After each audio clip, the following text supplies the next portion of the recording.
Good morning. We want to welcome you this morning to the Drainage District Board of Directors meeting for today, June 27, 2017. President are Commissioner Fuentes, Precinct 1, Commissioner I'm here. Commissioner Flores, Precinct 3, Commissioner Palacios, Precinct 4, and myself. We have a quorum. Please join us in prayer. Thank you, Judge. Let us pray.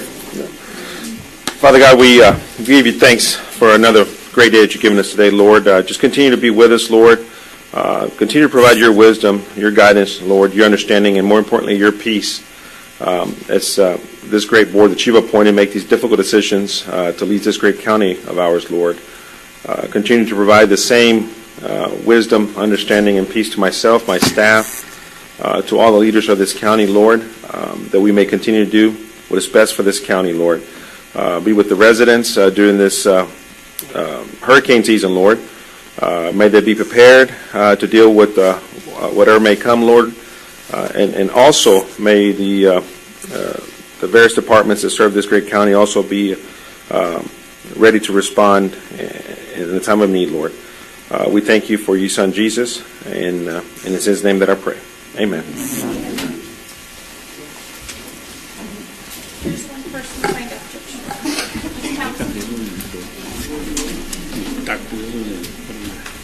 Under open forum, we have one individual presenting. This time is Virginia Townsend.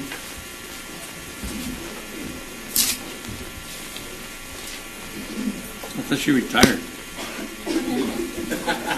You wish. I talk to her pretty often. So. Good morning. No, I saw what was on the agenda, and it's on the regular agenda, but still, Raul can tell you that I have felt very passionately about this for a long time, and I even testified in Austin, saying to me, colonias are people who come in and develop in land that's cheap, that they get cheap, and then they sell it to unsuspecting people that don't realize it's in a flood area or that it doesn't have very much to offer at all. They get their money for the lots and they take off. I've always thought it was so unfair, and I feel strongly about it. But there is something on the agenda today about the township of Farr being denoted of Colonia.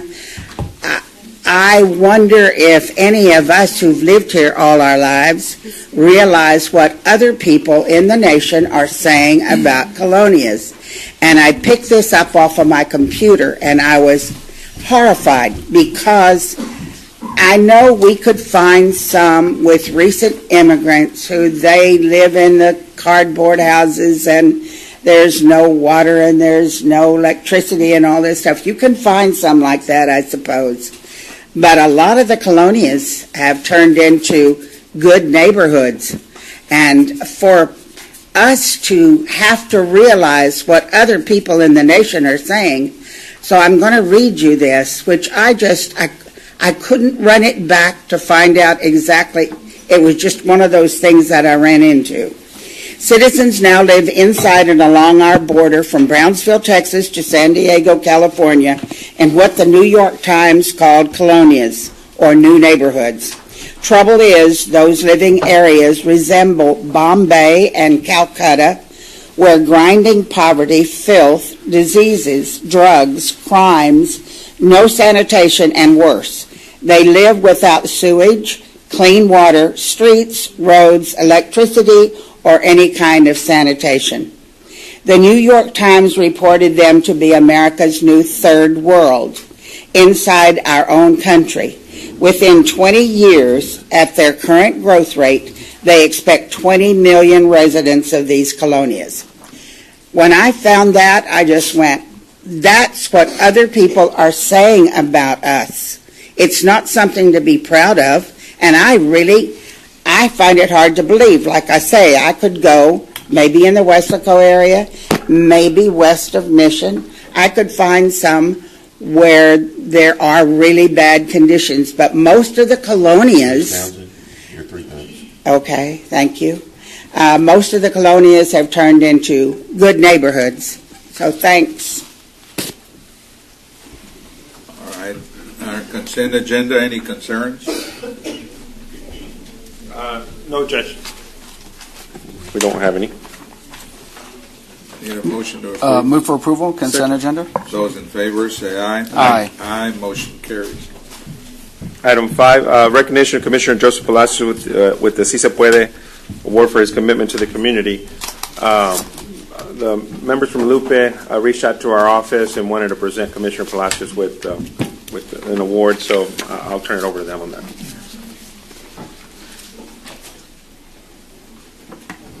Buenos días, mi nombre es María Romero, soy de la colonia Iowa Garden, tercera subdivision. El día de hoy represento a la organización Lupe. Esta mañana queremos reconocer al comisionado Joseph Palacios por su trabajo, compromiso en mantener nuestras colonias limpias todo el año. Los residentes de mi colonia Iowa Garden, tercera subdivision, queremos agradecerle por la pavimentación de nuestra calle, al igual que en la colonia Curry State, donde fue la primera colonia sin infraestructura, donde nos reuníamos mes con mes para escuchar los problemas sobre drenaje y pavimentación y alumbrado. Esa colonia también crearon un estudio de colonias en su precinto con problemas de drenaje y alumbrado público. En nombre de la comunidad de San Carlos, también le damos las gracias por el Endowment Community Center, que traerá mucho beneficio para esta comunidad. Por su posición de servir a la comunidad con transparencia, rendición de cuentas, al demostrar que sí se puede, hoy le entregamos este humilde reconocimiento de parte de nuestra organización Lupe y nuestros compañeros All Rise. Gracias, comisionado, y esperamos que sea de inspiración para los demás a continuar haciendo un mejor trabajo. Sí se puede.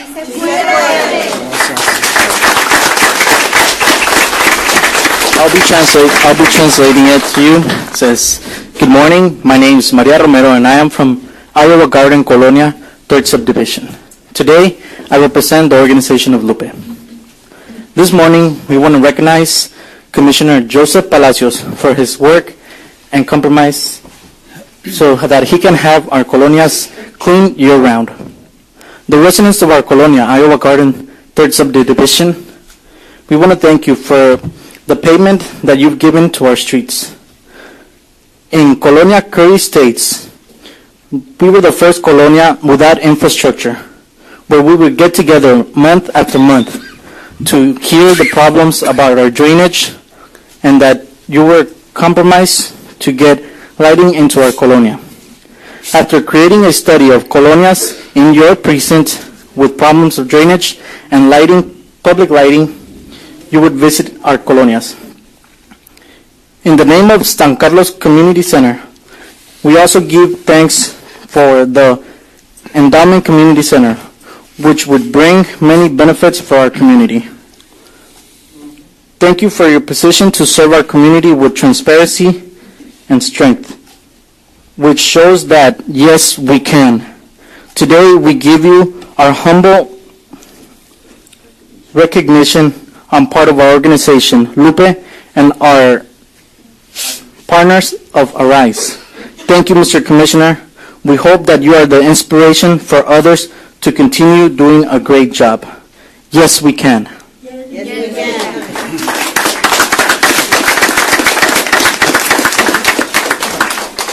If I can share some words before I receive the award. It's been more than 7 years, not just as a commissioner, but I've experienced a lot, even beforehand, of the needs that the Colonia residents do have. It's been a major objective and goal of mine to improve the quality of life in colonias in all our rural areas by addressing infrastructure, which we've been successful in the last several years in my administration, as well as drainage. And now we're into the quality of life projects such as community resource centers and trying to figure out how we can work with partners to provide services that would help their lives. It's been an honor working with y'all, even though at the end of the day, we agree to disagree on some deals, but we have successfully worked together on a lot of things. And I want to thank you. It definitely is an honor, and I'd like to receive it on behalf of the court as well, because I sit with members of the court that are committed to help people. And it's an honor to sit here with all of these gentlemen And never once have they even objected to my goals of improving the quality of life in our areas. They've been extremely supportive, and I want to thank the court for that. I also want to thank my staff. I couldn't do this by myself. I'm just one person, and I got a staff of over 100. Some are in the audience today, but it's just we have one goal, and that's to improve the life of all the residents. And I'll accept this award, and I want to thank you all, and I look forward to continue working with you all. Antes de eso quiero traducirle un poquito porque desafortunadamente siempre es una forma de que alguien se queda fuera, ¿verdad? Ahorita todo lo que está diciendo el comisionado es muy bonito, pero no lo están entendiendo nuestra gente, que es la que vino aquí a reconocerlo. Él quiere dar las gracias porque dice que es un honor trabajar con todos ustedes, porque él está comprometido a una calidad de vida. Ahora está en una fase en que está tratando de que la calidad de vida de las personas que él representa en las colonias mejore. Y dice que también quiere reconocer que todos sus compañeros aquí de trabajo, de la comisión, siempre han estado apoyándolos. Dice que va a tomar este reconocimiento en nombre de la comisión, porque ellos siempre han apoyado lo que él propone. Así es que quiere reconocer y quiere agradecer a todos ustedes, los que viven en las colonias, que lo inspiran y que lo ayudan a hacer un buen trabajo, porque pues siempre estamos aquí siendo su conciencia, pero nomás quería estar segura que todos ustedes también entienden lo que él está diciendo, porque pues siempre se pierde algo. Gracias. Yeah, and if I may close on Virginia's point, the life in colonias is better. They do have paved roads now. They do have drainage infrastructure that's been heavily needed for decades.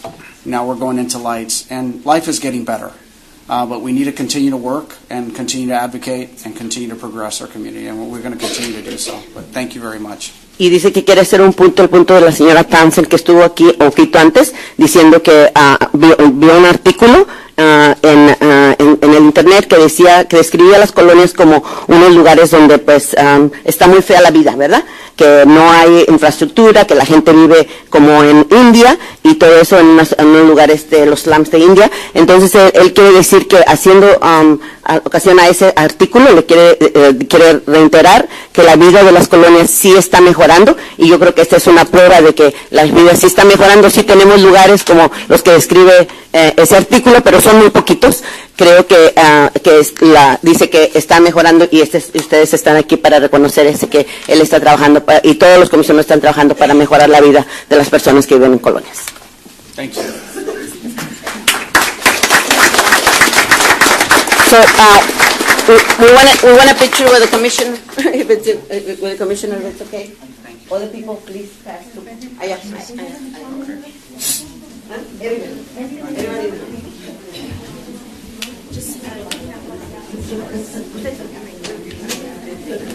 Just stand up or what? Take a picture with the commish first. No, Yeah, primero con él. you can block us.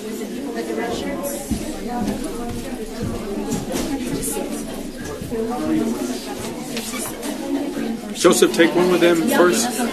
You can block us.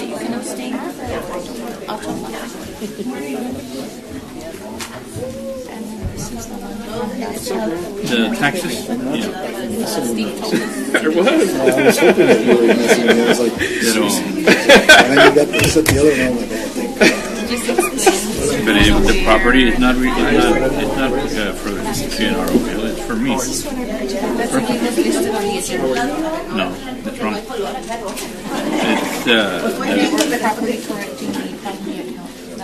not for GNRO, it's under Jose influence. No, it's the same one, but it's not under that. I don't know if I should sign it. Let me sign it anyways, but yeah.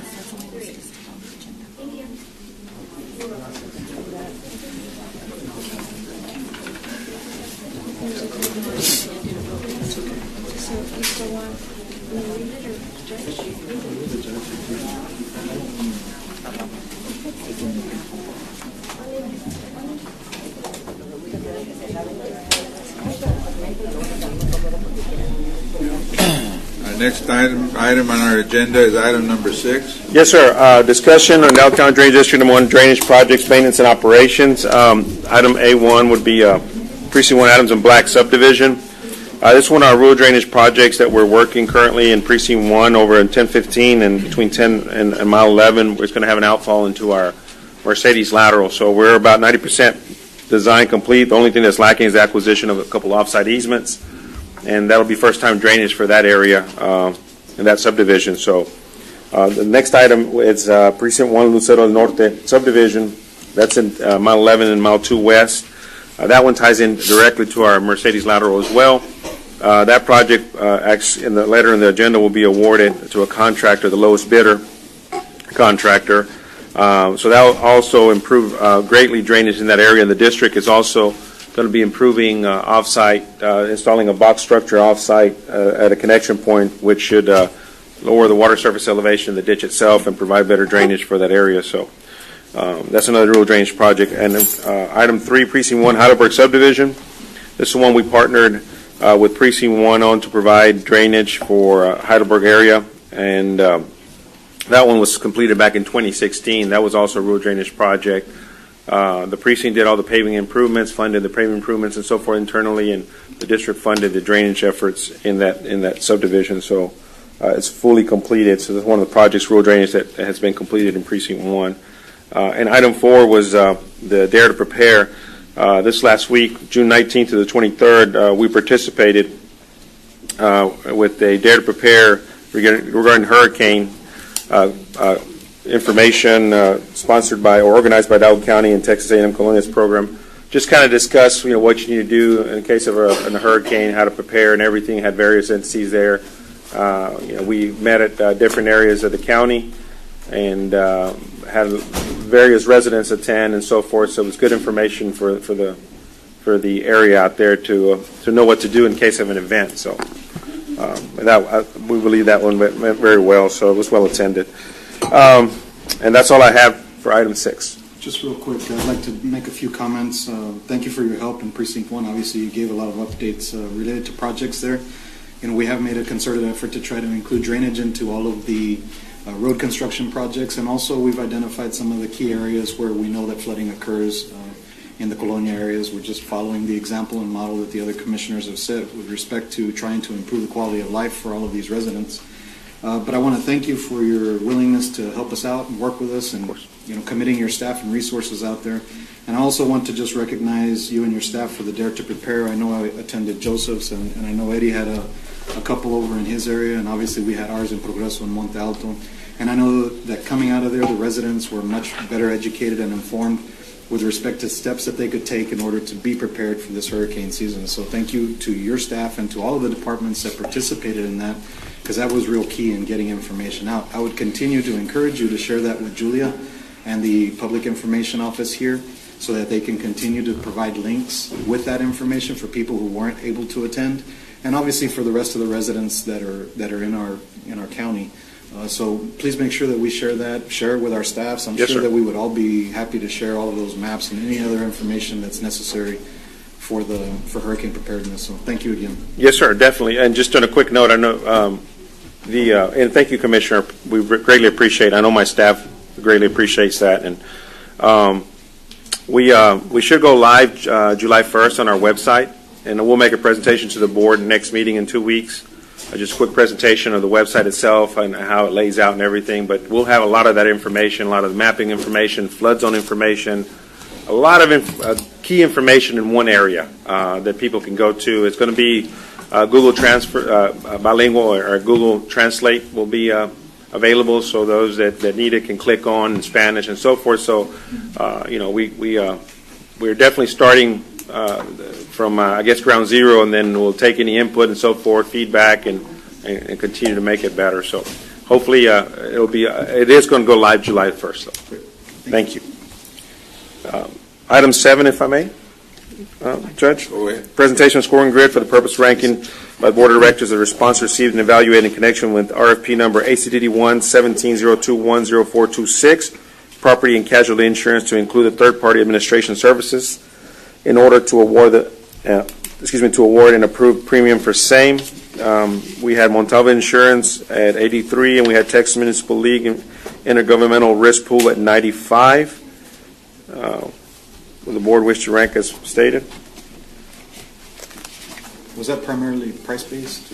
My staff did all the evaluations, and one of the insurance companies only submitted for one portion of it. It wasn't even a complete submittal. So they evaluated all the services, and yes, cost is an issue that is taken into account as well. We've been with TML for quite some time, and the rates are very, very competitive. We have very, very low deductibles, things like that. For vehicles, for example, I believe it's a $1,000 deductible versus, I think the county carries $100,000 or something like that. So this is as a package? Yes, it's all complete. Move to approve. Second. Those in favor, say aye. Aye. Aye, motion carries. Item B, recommendation to accept proposed summary and award the top rank proposal received from Texas Municipal League for Dow County Drainage District Number 1 property and casualty insurance policies to include third-party administration services with authority for purchase. Proposed award policies and services from said vendor. Move for approval. Second. Those in favor, say aye. Aye. Aye, motion carries. Thank you. And item C, acceptance and approval of schedule premium fees and the liability property re-rate exposure summary attached here to as 2017-2018 cover summary for property and casualty insurance policies awarded in the total amount of $136,778, effective July 20th, 2017 through July 20th, 2018. Move for approval. Second. Those in favor, say aye. Aye. Aye, motion carries. Item 8, requesting approval to reclassify 2 regular full-time positions as follows. Slot number 36, Field Supervisor 1, budgeted salary of $49,137, to Construction Inspector Supervisor 1 at $49,137, and slot number 29, Field Supervisor 1, $53,958, Construction Inspection Supervisor, to Construction Inspection Supervisor at $49,137. Move for approval. Second. Those in favor, say aye. Aye. Aye, motion carries. And just for the benefit, we have about 27 projects on the list right now that are non-bond projects. Out of those, we're still 18 pending. We have 9 that we've closed out. And these positions help us manage the construction aspect. We've been more active in the construction end these last 2 years that I've been running the Drainage District. We got a lot more projects going, so we need a little more staff in the construction side of it, and that's what we're doing here. So. Well, and Raul, I think you need to emphasize the magnitude of the savings we're having. Sure. We're able to mobilize a whole lot faster, and we're able to do a whole lot more than we've ever been able to do by the way you structured your construction staff. It's definitely to be commended on. Appreciate that. I wholeheartly support that. Thank you. We'll move on to item 9. Requesting approval right of entry with Alfredo Chavez Jr. and Lourdes Chavez for construction of Plena Vista Unit 2 Street and Drainage Improvements, authority of the Chairman of the Board to execute documents. Move for approval. Second. Those in favor, say aye. Aye. Aye, motion carries. Requesting approval right of entry with Guillermo Guzman for construction of Inca Trail Drainage Improvements and authority of the Chairman of the Board to execute documents. Move for approval. Second. Those in favor, say aye. Aye. Aye, motion carries. And just for the benefit, those 2 projects are rural drainage projects located in Precinct 2, so that'll allow us to get those projects to go to construction. Item 10, requesting approval to purchase 5 John Deere 6145M four-wheel drive tractor with attached Maverick 28-foot boom mowers from Malibu Group, Texas, Inc. through the Dow County Drainage District 1 membership participation with Buy Board awarded contract number 52917 and the total amount of $856,168.50, including a 2-year warranty. We're basically, one of the commitments that I have made, when I took over, was to improve our equipment also. We've been investing in equipment. Our mowing capacity is growing, our area miles are growing. We have several interlocals that we're working with now. We're getting ready to enter into one here shortly with Progreso area to add more ditches to our system. We do have one currently with number 9 where we're currently adding about 40 miles of ditches, trying to a year. So with all that growth, obviously we need to expand, we need to recycle equipment, and this is one of the steps in trying to get our equipment up to date to be able to keep up with the demand that we have. Move for approval. Second. Those in favor, say aye. Aye. Aye, motion carries. Thank you. Item 11, requesting approval of final negotiated professional service agreement with B2Z Engineering LLC, agreement number CACD 114-037-0627, as it relates to Dow County Drainage District Number 1, Phase 1 drainage study, approved for renegotiation by Board of Directors on June 13, 2017, subject to legal review and compliance with Form House Bill 1295. Move for approval. Second.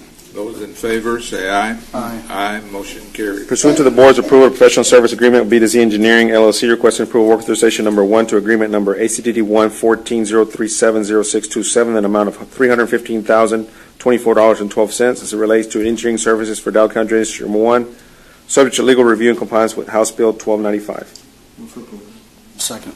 Those in favor, say aye. Aye. Aye, motion carries. Thank you. Item 12, requesting approval to purchase one 2016 Freightliner 2,000-gallon water truck with Houston Freightliners, Inc. through the Dow County Drainage District Number 1 membership participation with HGAC Award Contract 8T0616 in the amount of $75,386.82. Move for approval. Second. Those in favor, say aye. Aye. Aye, motion carries. Item 13, requesting approval to accept the bids and approval to execute a construction contract to lowest bidder meeting all specified requirements, Texas Cordia LLC, for RFP number ACDD 1-17-026-0510 in Dow County Precinct Number 1, Lucero del Norte Subdivision Rural Drainage Development, and the total bid amount of $299,362 as recommended by the Project Engineer Test Infrastructure Group, Inc., subject to compliance with House Bill 1295. Move for approval. Second. Those in favor, say aye. Aye. Aye, motion carries. Item 14, request approval of interlocal cooperation agreement between Dow County and Dow County Drainage District Number 1 as it relates to street and drainage improvements with Plena Vista Subdivision Unit 2, Precinct 2, subject to final legal review. Move for approval. Second. Those in favor, say aye. Aye. Aye, motion carries. Item 15, requesting approval of final negotiated professional service agreement with LNG Consulting Engineers, Inc., DBA LNG Engineers, as it relates to on-call professional geotechnical services contract number CHCDD 1-17-034-0627 for Dow County Drainage District Number 1, approved for negotiations by the board on May 30th, subject to legal review and compliance with Form 1295. Move for approval. Second. Those in favor, say aye. Aye. Aye, motion carries. Item 16, request approval to final negotiated professional services agreement with Millennium Engineers Group as it relates to on-call professional geotechnical services, contract number CHCDD 1-17-033-0627 for Dow County Drainage District 1, approved for negotiations by the board on May 30th, 2017, subject to legal review and compliance with Form 1295. Move for approval. Second. Those in favor, say aye. Aye. Aye, motion carries. Item 17, request approval of a one-year extension for interlocal cooperation agreement with Dow County RMA with the same terms and conditions. Move for approval. Second. Those in favor, say aye. Aye. Aye, motion carries. Item 18, request approval of final negotiated agreement for professional services with LNG Engineering as it relates to Precinct 2 and Precinct 3 roadway system off-site drainage improvements.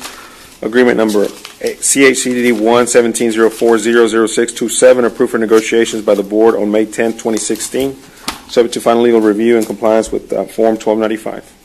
Move for approval. Second.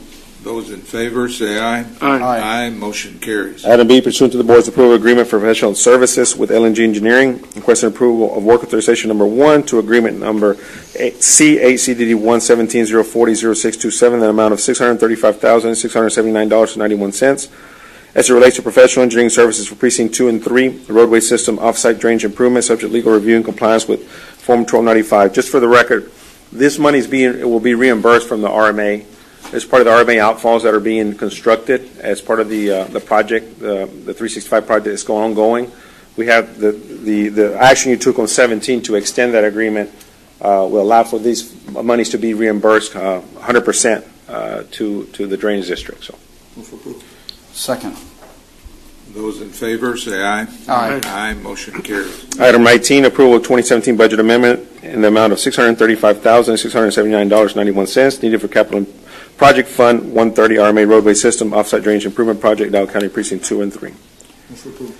Second. Those in favor, say aye. Aye. Aye, motion carries. Thank you. Item 20, requesting authority to advertise an approval of procurement packet, i.e. legal notice, specifications, draft contracts, etc., as attached here too for Dow County Drainage District Number 1, RFP number HCDD 1-17-04-10719, sale, removal, and hauling of fill dirt, loose material from South Main Drain east of FM 493, including the re-advertisement of project in the event bids are rejected or no bids are received and project is still required. Second. Those in favor, say aye. Aye. Aye, motion carries. Item 21, A, acceptance and approval to execute the final form of professional engineering service agreement subject to legal counsel's review with LNG Engineering, contract number C8CDD1 for the development of the Delta Water Management Project as approved for negotiations on the board of February 21st meeting. Move for approval. Second. Those in favor say aye. Aye. Aye, motion carries. Item B, acceptance and approval of work authorization number 1 with a cost of $1,120,598.98 as submitted by LNG Engineering to provide management, administration, preliminary project planning and development, preliminary schematic surveying for 2 reservoirs and overall hydraulic mapping services. Move for approval. Second. Those in favor say aye. Aye. Aye, motion carries. Pursuant to current contract with LNG Consulting, Inc., Article 14 is a request by engineer to permit the subcontractor in the following work for work authorization number 1, SMB Infrastructure Limited, B2Z Engineering LLC, Garza and Gonzalez PLLC, Right-of-Way Surveying Services LLC, and Strata Engineering. Move for approval. Second. Those in favor say aye. Aye. Aye, motion carries. Thank you. And we have the letter and all the information on each documented as well. Item D, acceptance and approval of work authorization number 2 with an estimated cost of $560,602.32 as submitted by LNG Engineering to provide management, administration, and preliminary project planning and development, environmental investigation, document preparation, and public involvement services. Move for approval. Second. Those in favor say aye. Aye. Aye, motion carries. Item E, pursuant to current contract with LNG Consulting Engineers, Inc., Article 14, a request by engineer to permit the subcontracting of the following work for work authorization number 2, CSR Environmental and Consulting LLC, and Amatera Environmental, Inc. Move for approval. Second. Those in favor say aye. Aye. Aye, motion carries. Thank you. Item 22, requesting authority to advertise an approval of procurement packet, i.e. legal notices, specifications, draft contract as attached here too for Hidalgo County Drainage District number 1, RFP number ACDD11704200719, sale, removal, and hauling of filled dirt, loose material from Peñitas Drain, including the re-advertisement of project in the event bids are rejected or no bids are received and the project is still required. Move. Second. Those in favor say aye. Aye. Aye, motion carries. And we do have items on closed agenda. Pursuant to 551071 and 072 of the Texas Government Code, I need a motion to proceed to executive session. So moved. Those in favor say aye. Aye. Aye, motion carries. All right, we're back in open session. Thank you. Under open session, real estate acquisition will proceed as directed, and pending on potential litigation, nothing to report. Need a motion to adjourn? So moved. Second. Those in favor say aye. Aye. Aye, motion carries.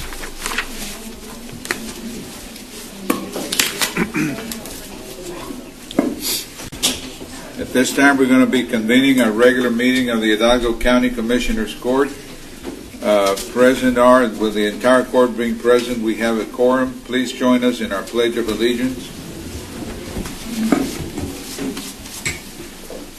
I pledge allegiance to the flag of the United States of America and to the republic for which it stands, one nation, under God, indivisible, with liberty and justice for all.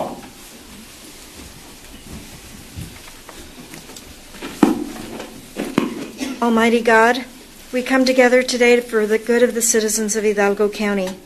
Give us your wisdom as we make decisions that will affect them today and in the years to come.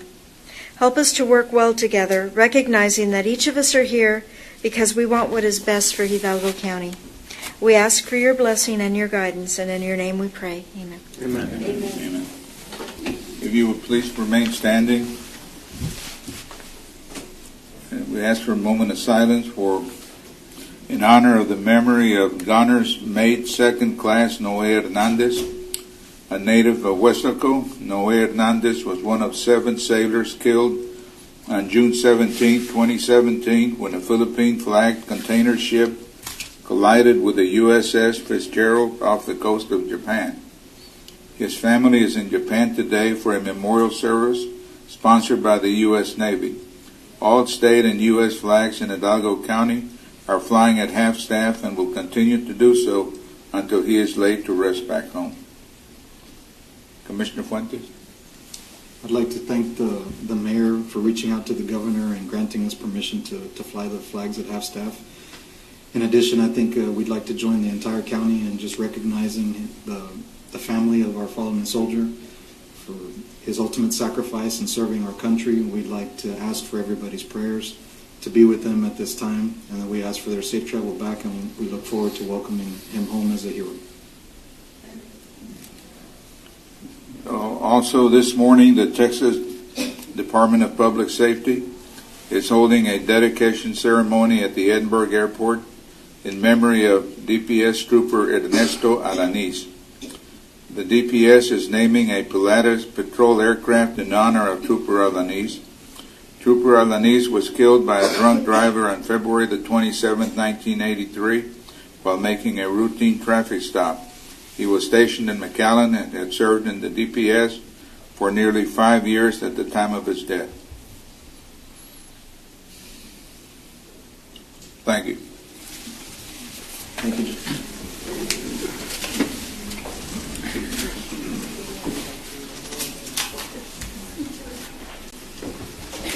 Any concerns with the consent agenda? There are no concerns, but Commissioner Precinct 3 will be abstaining from item 5B of the consent agenda. We need to pull it. Okay, then I'd like to pull consent agenda item 5B, and I'd also like to pull consent agenda item 11A, B, and C on behalf of Precinct 1. Motion approved with the rest of the items. Second. Those in favor say aye. Aye. Aye. Motion carries. And Judge Commissioners, then I'd like for the court, with the exception of Commissioner Precinct 3 and Commissioner Precinct 1, to take action on item 5B, consent agenda item, and 11A, B, and C, consent agenda. We don't have enough. We need to take them separately. Oh, okay. Item 5B. Commissioner Precinct 3 will abstain. Motion approved. Second. Those in favor say aye. Aye. Aye. Motion carries. 11A, B, and C, Precinct 1 will abstain. Motion approved. Second. Those in favor say aye. Aye. Aye. Motion carries. All right, under item 5A, do we have a representative of the city of FAR, or Mike? Who's going to be making that?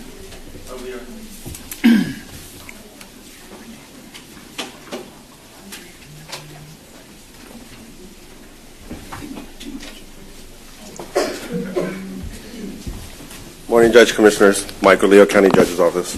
5A is a discussion and approval to designate, to name FAR Original Town Site as a Colonia and authorize County Judge Ramon Garcia to submit the letter on the designation. This item is in the response requesting some projects that Proyecto Azteca has completed in the FAR Original Town Site area. We had a meeting in Precinct 2 a couple of weeks ago to discuss this with the parties involved. Basically, they received funding from a USDA Rural Development Grant, either to construct or reconstruct homes for low and very low income families. It's stipulated that these funds can only be used in areas designated as colonias or rural areas. Because the FAR Original Town Site area is not currently designated as such, it wouldn't be eligible for funding. So in this case, what areas can be designated actually as a qualifying colonia in writing by the state or the county in which it's located. So we have the request for Judge Garcia to submit this request. This wouldn't change it through the Secretary of State. It actually this is just for purposes of the USDA grant funding. So what we asked, with the court's permission, we have Oliver De La Garza. He's with the Secretary of State, and he's going to give us some background on what constitutes a colonia, what qualifies. Again, we're not changing it through the Secretary of State. This is just for USDA purposes, but he can give us some insight as to how this area fits that But designation. the request that this be placed on the agenda was made by the city of FAR. Is that correct? No, we had a meeting at Precinct 2. It's with the parties involved in the actual funding. Now, the city of FAR, and I don't know if you were able to give some background on that, Amber, but the city of FAR got the funding, and they gave it to Proyecto Azteca, is that correct?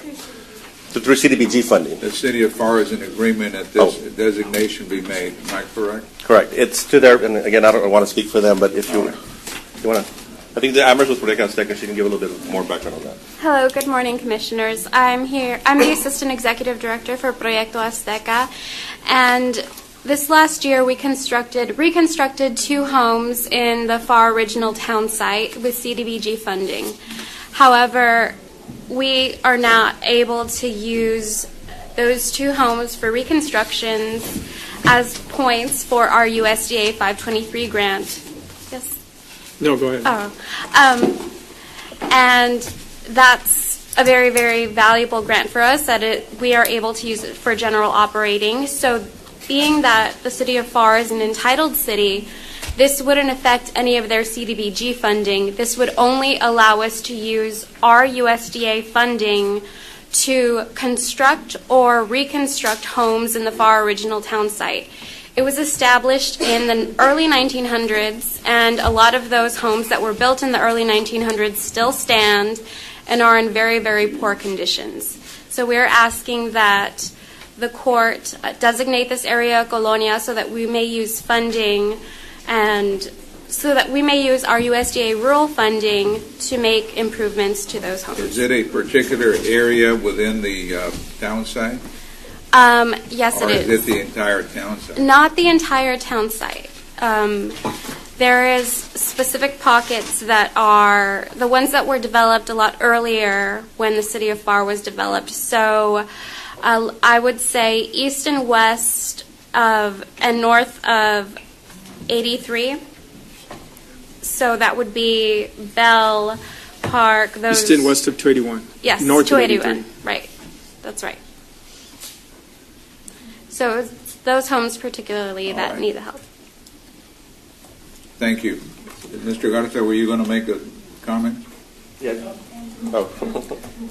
Judge, no. The only thing I wanted to mention is that this area is not categorized as a colonia but Secretary of State only because it was within the town site. Had it not been within the town site, all indications are that it has all the characteristics of a colonia, and so that's one of the reasons why this process is allowed, so that these areas can benefit from this funding. And we're working very closely with Roel Gomez at USDA. In fact, he's been guiding us along this process, and I think that it's in the best interest not only of the residents of that community but the entire city of FAR, because they'll have additional access to these USDA funds. All right. Is there a legal description or a description of the area that we're talking about? That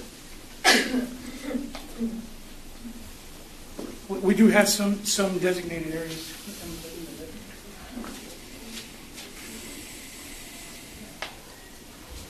And in that letter that you're requesting that I sign, do you lay out that description? Yes, the letter that Amber Arriaga Salinas, for the record, sir. And the letter that we have submitted to the commissioners, we do have the definition of a colonia, which is any identifiable community designated in writing by the state or county in which located shall be determined a colonia on the basis of the objective criteria, including lack of potable water supply, lack of adequate sewage systems, and lack of decent, safe, and sanitary housing, inadequate roads and drainage. And that's submitted and is defined by USDA Rural Development. One of the issues, commissioners, is that there are several definitions to the term colonia, and unfortunately those definitions are tied to funding. This is one of the problems, is that although the FAR original town site meets the criteria for the areas being colonia, being that it was established and is within city limits, it is not a colonia under the Secretary of State's office. I don't believe you described the area yet, though. I guess, Judge, I think you're specifying like the legal description of the land that they're deeming colonia. Is that what you're? I think she's describing the legal definition of what the colonia is according to that agency. And I'm trying to find out what area of FAR. So the actual, and correct me if I'm wrong, it's actually called FAR Original Town Site. And that's the actual. Yeah. I can't specifically give you right now, Judge, from this street to this street.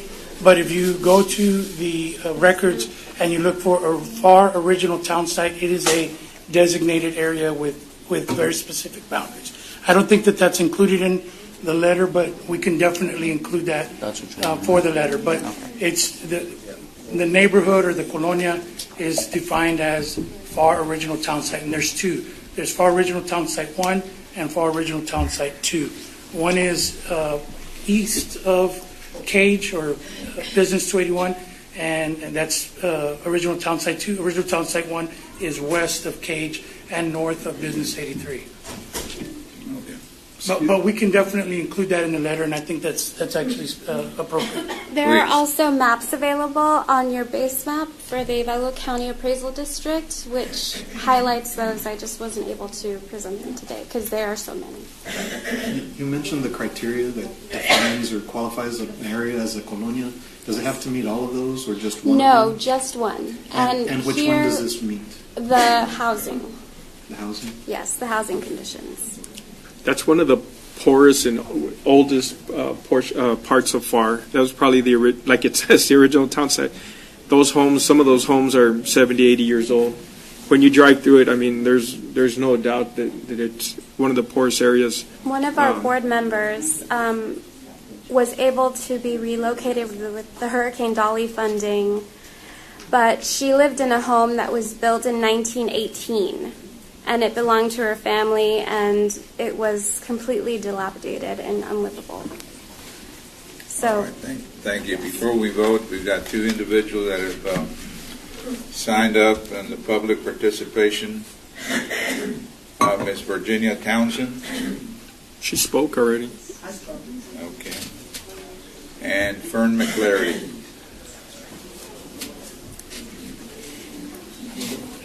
My first question is, did you send a letter out, or did the city of FAR send a letter out to each one of the property owners that own property in the area you're talking about turning into a colonia? And I pulled up last night, and it's got the original town site. We're talking West Cafferty, Cherokee, Gore, and they started $197,484.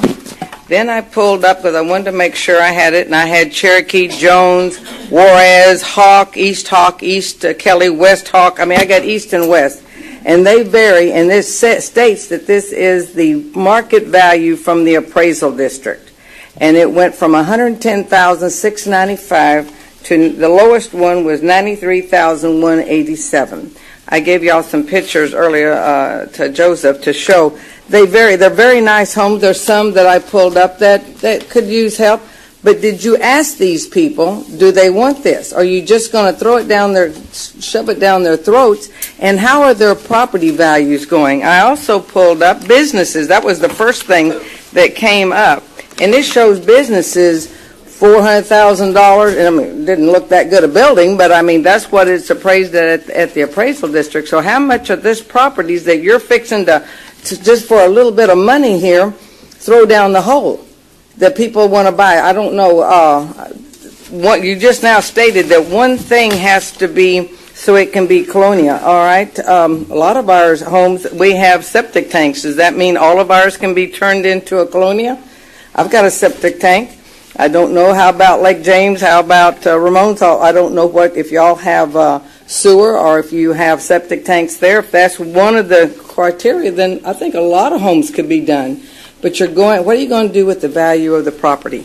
People like to build their homes, be happy with them, and like I say, $200,000 homes in an area that you're wanting to change into a colonia. And the definition from the state, and you're saying you don't want the definition of the state. We're going to do it through this one little thing. It says the Office of the Secretary of State defines a colonia as a residential area along the Texas-Mexican border that may lack some of the most basic living necessities, such as potable water, sewer system, electricity, paved roads, safe and sanitary housing. I can't believe that whole thing of FAR. I used to go to FAR, so I lived in FAR, so I can't believe that you're going to do this to the people there. Thank you. Anyone else? I don't know if the court has any questions for the gentleman from the Secretary of State. He was more kind of as a resource. Again, because who are the people that are asking as we proceed? It's the Secretary of State, Precinct 2, Commissioner Precinct 2, and the City of FAR. And who else? Proyecto Azteca. And just to clarify, We're Precinct 2 is supporting Proyecto Azteca that has used money in this area that came from the city of FAR to benefit these houses that are, like I said, old, dilapidated, very poor areas of FAR. That's why we're supporting Proyecto Azteca and what they've done. and again, just to clarify, and I don't want to speak for the Secretary of State, gentlemen, but it's not to change it through the Secretary of State. The request is not from the Secretary of State. So there's another process for that, and that's when you really designate an area, and it stays a colonia on the records. It's to allow this area to get funding from USDA to benefit from the programs that the USDA runs, which help dilapidated homes and other things in those areas. All right. Any other discussion? Unless the court has any questions for the gentleman from the Secretary of State, but that's no. I'm sorry, you want to do what? No, unless the court has any questions for Oliver from the Secretary of State in regards to colonias in general. Okay. Again, the request is not coming from the Secretary of State. So in short, this is just to allow this area to benefit from USDA funds to obviously improve what's there and the original tone site. Absolutely. And it doesn't officially change your designation at the Secretary of State. It does not.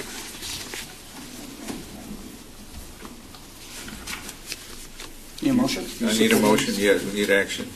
Motion to approve. Second. Those in favor indicate by saying aye. Aye. Aye, motion carries. Steve, is there any problem with it? No? I need more information before I can answer that question. What we do pending legal review, final legal review. I think you need to review the meets and bounds of the area. The letter will have, hopefully will have the legal a little better described. You'll get him the information? Yes. We hadn't sent it to him yet. We just got the loss of the information yesterday, but see if we can make it subject to legal. The way the letter reads, it says FAR original time site, so we can actually clarify the boundaries with the map and with the meets and bounds. Yeah, I think we need to be specific about the area we're talking about. Okay. All right. So we'll work with legal. Okay, thank you. Thanks, Michael. Thank you, sir. All right. Item 6. Actually, just to clarify, was the vote taken? Yes. Okay. Good morning, Commissioners Court, County Judge, Commissioners. My name is Deputy Counsel Robert Perez, and I'm here for discussion, consideration, and approval to appoint Ramiro Martinez as a reserve deputy by Constable Martin Cantu for the Precinct 2 Constable's Office in accordance with Texas Local Government Civil Section 86.012. Move for approval. Second. Those in favor, say aye. Aye. Aye, motion carries. Thank you. I know we have an elected official in the audience, Mr. Godinez. Rick, do you have an item that you're here on? Your Honor, I'm here for the item from the election administration, the public comment for the change to the voter center. Okay. Happy with that. Item number 7, Constable Precinct 4. Good morning, County Judge, County Commissioner, Sergeant Pettis, Hidalgo County Constable Precinct 4 Office. 7A60426, approval to declare as surplus for the purpose of destruction bulletproof vest from Constable Precinct 4 since the bulletproof vest cannot be recycled, with approval for said disposition through the Hidalgo County Sheriff's Department. Move for approval. Second. Those in favor, say aye. Aye. Aye, motion carries. 7B60287, discussion, consideration, and approval to appoint Noel Cruz as Deputy Constable by Constable A.J.R. Gaitan, Constable Precinct 4, in accordance with Texas Local Government Code Section 86.011. Move for approval. Second. Those in favor, say aye. Aye. Aye, motion carries. County Judge, Commissioners, thank you. Thank you, sir. Item 8, our Sheriff's Office. Good morning, Joel Rivera, Division Chief, on behalf of Hidalgo County Sheriff Eddie Guerra. Agenda item 8A, approval of the affiliation agreement for EMS personnel for participation in the clinical training program between Hidalgo County Sheriff's Office Emergency Medical Program and A, Medcare EMS, B, Hidalgo County EMS, C, NAP Medical Center, D, City of Wesco Fire Department, EMS, and Four Paws Animal Hospital. Move for approval. Second. Those in favor, say aye. Aye. Aye, motion carries. 2, authorization for County Sheriff to sign 5 affiliation agreements. Move for approval. Second. Those in favor, say aye. Aye. Aye, motion carries. Agenda item 8B, discuss consideration and approval to appoint Damian Orozco, student at the University of Texas San Antonio, as an intern under the Hidalgo County Sheriff's Office Law Enforcement Internship Program for the period of July 2017 through August 2017. Move for approval. Second. Those in favor, say aye. Aye. Aye, motion carries. Thank you. Item 9, our executive office. Thank you, Judge, Commissioners. I do have an update on ongoing county-owned buildings construction, relocation, renovation projects, not one but 2. Under emergency situations, for instance, last agenda meeting, we did have an issue with our GPS system. Our GPS system with our countywide program for our vehicles was temporarily out of order, approximately 4 days, I believe. No more than 4 days. There was a misapplication of payment by Verizon, and so the service was disrupted. We immediately called them because we get notice. They corrected the situation, and so our GPS is back on board. In the interim, we obviously work with the departments to let them know and about the disruption, but that's back up and running. Item B. I'm asking the court to approve or accept a settlement check from Farmers Texas County Mutual Insurance Company, the amount of $195. This will settle a property damage claim with one of our county vehicles. It was a windshield accident. Second. Those in favor, say aye. Aye. Aye, motion carries. Item C, I'm asking the court to approve a settlement check from Kramer Johnson Wiggins and Associate in the amount of $2,887.80, and this will settle and a settlement check from Access Surplus Insurance Company in the amount of $2,887.80. This will settle storm damages to the county property during the weather event of May 31st, 2016. Move for approval. Second. Those in favor, say aye. Aye. Aye, motion carries. Thank you, Judge, Commissioners. Mr. Silguero.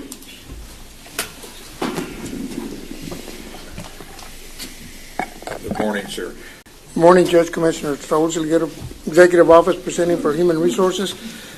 Judge, Commissioners, the items that I need to present require an approval on 10A. I'm requesting a waiver of the budget amendment policy for personnel-related amendments for personnel items as listed below. Move for approval. Second. Second. Those in favor, say aye. Aye. Aye, motion carries. Judge, 10B, this is for the Community Resource Center, the new Community Resource Center in Precinct 4. Discussion, consideration, approval to create the following part-time temporary positions not to exceed 9 weeks effective next full pay period. Judge, Commissioners, talked to the precinct, and actually there was a mistake on the 9 weeks. They're asking for approval not to exceed 6 months or 12/31, the end of the year. These are just temporary positions, and with your approval, they're just clerk ones as listed, T006 through T009 at $12 an hour for 6 months or 12/31. Motion approved. I'm sorry. Go ahead. Steve, that's okay, though? I'd say that earlier, 6 months, right, for 12/31, or is it later? Well, I think it's less than 6 months from now till, let's see, June, July, almost 6 months. I guess 12/31 would be the. There it says 12/31. To 12/31. These are the temporary commissioners, Joseph. Oh, yes, Commissioner Palacios. So moved. Second. Those in favor, say aye. Aye. Aye, motion carries. And then item 2 would be approval of the interdepartmental transfer. Move for approval. Second.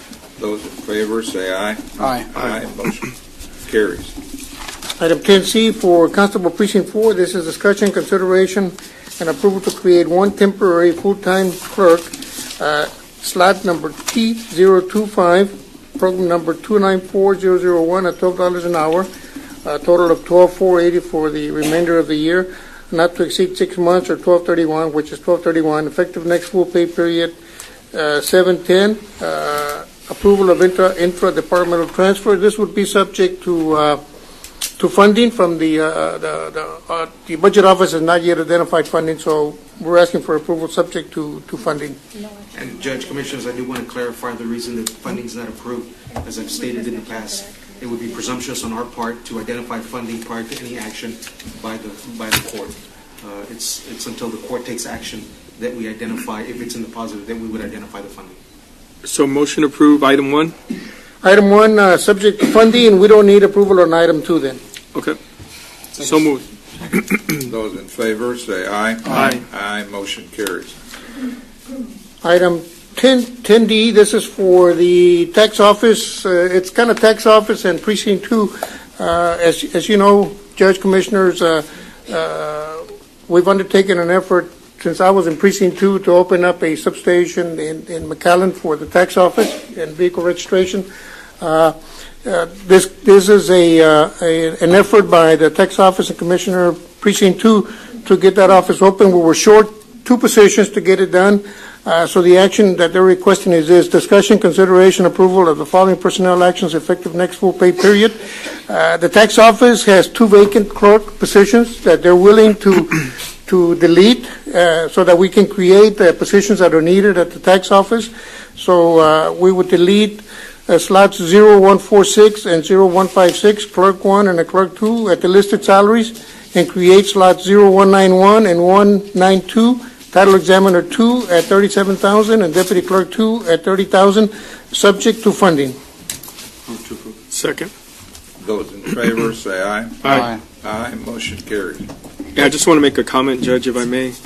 I just want to compliment Paul Villarreal and his staff for finding a compromise on this issue, where we had given him 4 employees when he had asked for 6, and for some time now we were looking at different ways of finding these 2 employees without adding 2 additional employees, and the way we finally did it was giving him this title examiner 2 and deputy clerk 2, but by deleting 2 vacancies that they had. So we'll finally be able to get that tax office open. Great. Thank you, Judge. Commissioner. Item 10E, this is for the Constable's Office in Precinct 3. This is discussion, consideration, approval of the following personnel action effective next full pay period, 7/10/2017.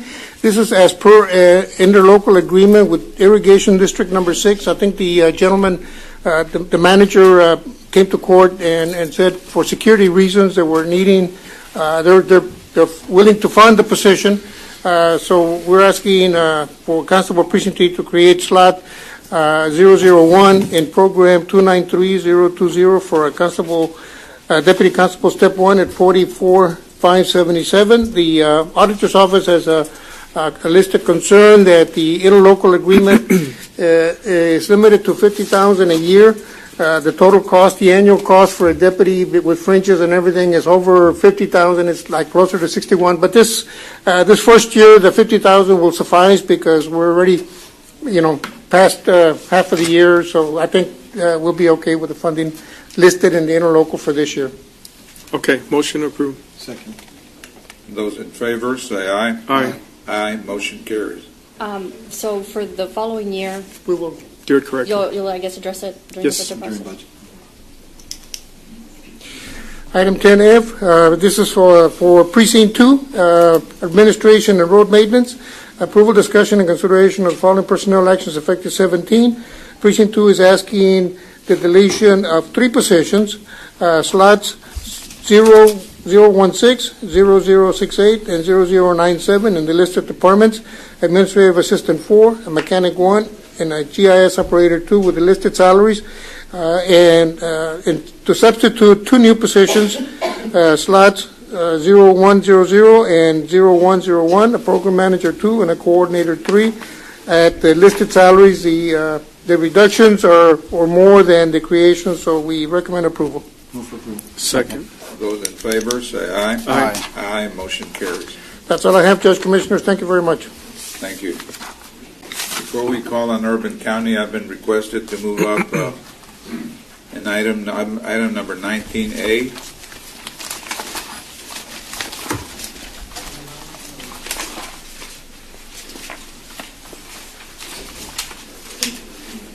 The consideration and approval of a resolution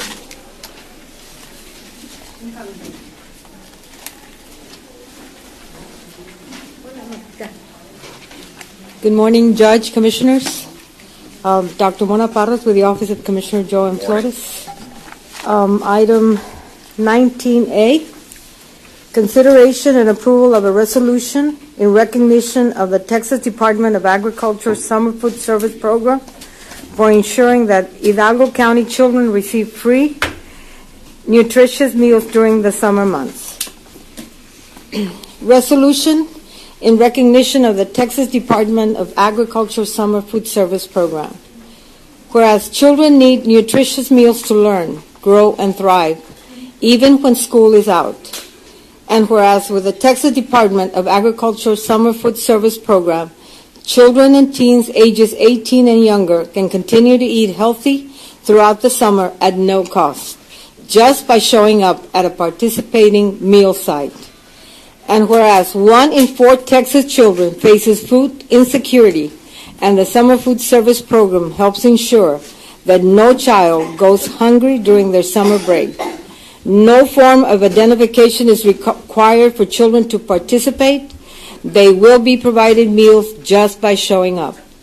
And whereas Hidalgo County, in collaboration with the Summer Food Service Program, is committed to combat child hunger with over 260 locations that offer free breakfast and lunch and meals at reduced prices for their parents. And whereas there are several ways to connect needy families to the Summer Food Program, they can call 211, visit the website summerfood.org, or text food text to 877-877 for information on the 3 nearest locations. And whereas by increasing awareness of summer meal programs through community outreach, expanding free meal sites, and investing in summer programs to attract more children to meal sites, we can make a difference in making sure no child goes hungry this summer. Now, therefore, be it proclaimed that the Hidalgo County Commissioners Court hereby recognizes the valuable contributions made by all the partner organizations in providing summer meals and the summer food program to ensure that no child goes hungry. Approved this 27th day of June 2017. Thank you. Move for approval. Second. Those in favor say aye. Aye. Aye. Motion carries. Thank you. I have Elaine Hernandez, who is the Regional Director for the Texas Hunger Initiative program with the University of Baylor, and she would like to say a few words, and we also have some other guests that she would like to introduce. Thank you so much. Thank you, Dr. Parra. You're welcome. Thank you. Good morning, Judge. Good morning, Commissioners. Good morning. Today we have present school districts. We have 16 school districts in our county that are offering summer meals, and today we have McAllen ISD representing those school districts with their nutrition directors. We also have Catholic Charities here today that is going to be offering up to 75 meal sites this summer, so a lot of hard work is going into ensuring that no child goes hungry, and thank you for your support. We also have today the representative from Congressman Vicente Gonzalez's office, Mr. Desi Romero, say a few words. I'm Desi Romero with Congressman Gonzalez. I have a letter from the Congressman just to extend and echo the thank you for this proclamation. He apologized he's not able to attend for the support for the United States Department of Agriculture Summer Food Service Program. He wants to extend his deepest thanks to the County Commissioners Court for recognizing the importance of the Summer Foods Program and ensuring the Hidalgo County's children have access to nutritious meals all year round. The Congressman would like to congratulate Texas Hunger Initiative with Elaine, the Boys and Girls Club, the local school districts with the nutrition directors, local community organizations such as the Catholic Charities for their commitment to the children of Hidalgo County. We can all agree that no child should ever go hungry. And as you all know, the Rio Grande Valley is a thriving agricultural community, but suffers from one of the highest rates of food insecurity. This USDA program helps to address this problem and improve the lives of the children in our area. Together, we can expand access to healthy meals and increase food security for our communities in Hidalgo County. I look forward to working with all of y'all to continue combating hunger and empowering the children of Hidalgo County. You can count on me to make sure our children have access to healthy food and resources we need to succeed. Thank you for the Congressman Gonzalez. Thank you very much. The children of the Hidalgo County Housing Authority have drawn some pictures, art testimonies of their summer meal experience that we'd like to present to you. And we thank you again for your support of this initiative. Thank you, Judge and Commissioners. Thank you so much. You want to take a picture? Yes, could we take a picture? Thank you for what you do. Maybe not. Maybe not the most nutritious. Have a There we go, carrot. That came from your garden. Is this with us?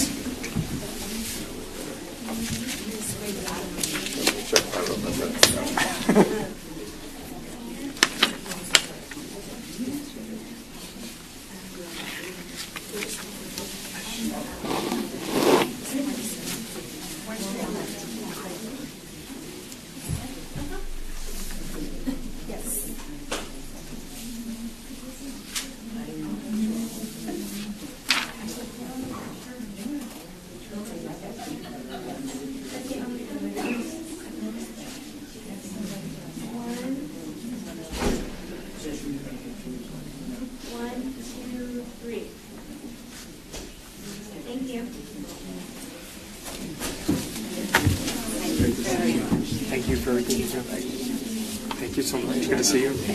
How are you? Hi, Doctor. How are you? Good. Hey, Jesse. Good to see you. Good to see you.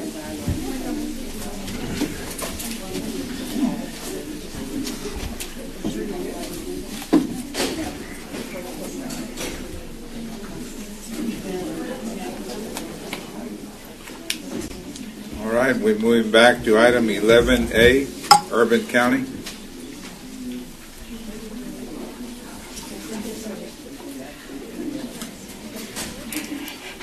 Thank you, Judge.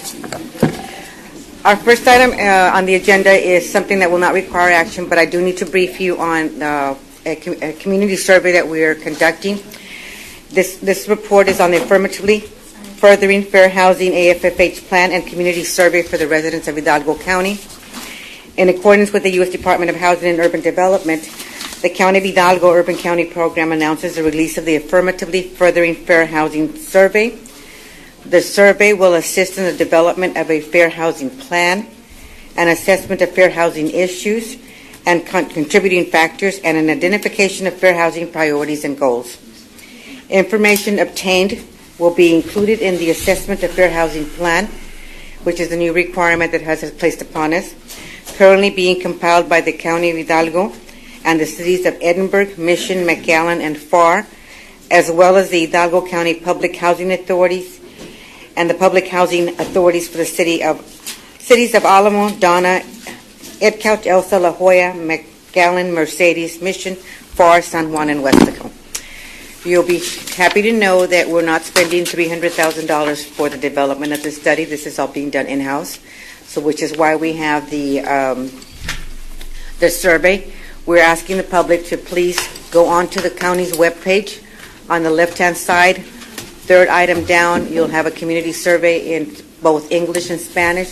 If you could complete that for us, we'd really appreciate that. So, public that's here, please go on to the Hidalgo County website. It is a community survey to help us develop our affirmatively furthering fair housing. So, that was my report. The survey will be available on the website until July 14th, and we'll stop taking the surveys at 5 p.m. Any questions on that? Thank you. Okay, going on to item B.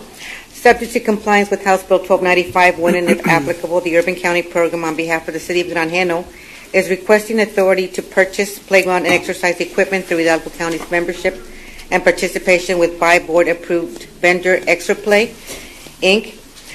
This is contract number 512-16 in the amount of $100,990.05. This will be funded through the Parks and Recreation activity line item for the City of Granjeno using 2016 funding. Second. Those in favor say aye. Aye. Aye. Motion carries. Thank you.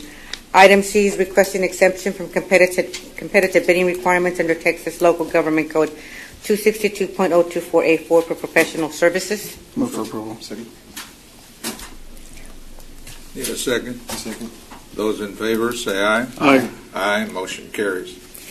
Item 2 is the presentation of the scoring grid for the purposes of ranking by Commissioners Court of at least 3 geotechnical and construction material testing firms from the county's approved pool as graded and evaluated by Precinct 1, the Urban County Program, and the Purchasing Department in connection with and funded through the General Land Office Contract 12-406-000-6453 DRS 210068 Delta Area Connector. The 3 firms that were evaluated were Professional Service Industries with a grade of 94.36, Robert Kistner Consultants with a grade of 97, and Terracon with a grade of 93. Would you like to rank them in that order? Move for approval. Second. Those in favor, say aye. Aye. Aye, motion carries. Thank you. Item number 3 is authority to negotiate a professional engineering service contract with the number 1 ranked firm of Robert Kistner Consultants for the provision of the geotechnical and construction material testing services for the Delta Area Connector East Lateral Project Phase 2. Move for approval. Second. Those in favor, say aye. Aye. Aye, motion carries. Item D is subject to House Bill 1295 compliance, requesting consideration and action to award and enter into a construction contract with South Pools, Inc., doing business as Oasis Water Playgrounds in the amount of $390,520 for a City of Hidalgo Parks and Recreational project. This will be funded from years 2014 and 2015. Move for approval. Second. Those in favor, say aye. Aye. Aye, motion carries. The agenda says 221. I'm sorry. No, that's the next item, I think. Oh, I'm sorry. Okay, because I was 390 on this one. Trying to get ahead of this. Okay. I'm going as fast as I can. Subject to House Bill 1295 compliance, requesting consideration and action to award and enter into construction contract with 2GS LLC, doing business as Earthworks Enterprise in the amount of $221,702 for a City of San Juan street improvement project. Funding will be from 2014, 2015, and 2016. Move for approval. Second. Those in favor, say aye. Aye. Aye, motion carries. Jan, out of curiosity, do you know what road that is? If you know. It is repaving of several streets: Pullen Avenue, Hooper Avenue, Coconut Palm Drive, and Salazar Street. And any others abutting those when it comes down to repairing. Okay, thank you. Thank you.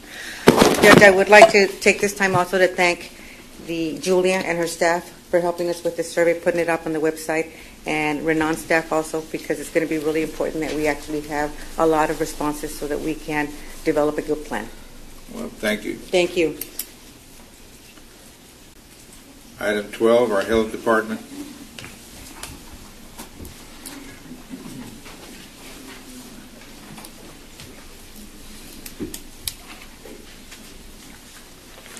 Good morning. Irene Sarmiento with Health and Human Services Department. Item 12A, requesting approval to accept the Title V Prenatal Medical and Dental Grant, contract number 2016-003-89402 in the amount of $144,029 for the period of September 1st, 2017 to August 31st, 2018. Move for approval. Second. Those in favor, say aye. Aye. Aye, motion carries. Requesting approval for county judge to sign the Title V prenatal medical and dental contract and related documents. Move for approval. Second. Those in favor, say aye. Aye. Aye, motion carries. Requesting approval of the certification of revenue in the amount of $144,029. Move for approval. Second. Those in favor, say aye. Aye. Aye, motion carries. Requesting approval of the budget appropriation in the amount of $144,029. Move for approval. Second.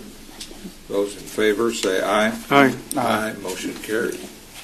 Item 12B, requesting approval to submit grant application for amendment to existing preventative health and human services program in the amount of $250,000 for the period of December 1st, 2017 to September 30th, 2019. Move for approval. Second. Those in favor say aye. Aye. Aye. Motion carries. Requesting approval for county judge to sign grant application and related documents. Move for approval. Second. Those in favor say aye. Aye. Aye. Motion carries. Item 12C is requesting approval to accept the Title V Child Health and Dental Grant Contract 2016-003-93102 in the amount of $30,535 for the period of September 1st, 2017 to August 31st, 2018. Move for approval. Second. Those in favor say aye. Aye. Aye. Motion carries. Requesting approval for county judge to sign the Title V Child Health and Dental Grant Contract and related documents. Move for approval. Second. Those in favor say aye. Aye. Aye. Motion carries. Requesting approval of the certification of revenue in the amount of $30,535. Move for approval. Second. Those in favor say aye. Aye. Aye. Motion carries. Requesting approval of the budget appropriation in the amount of $30,535. Move for approval.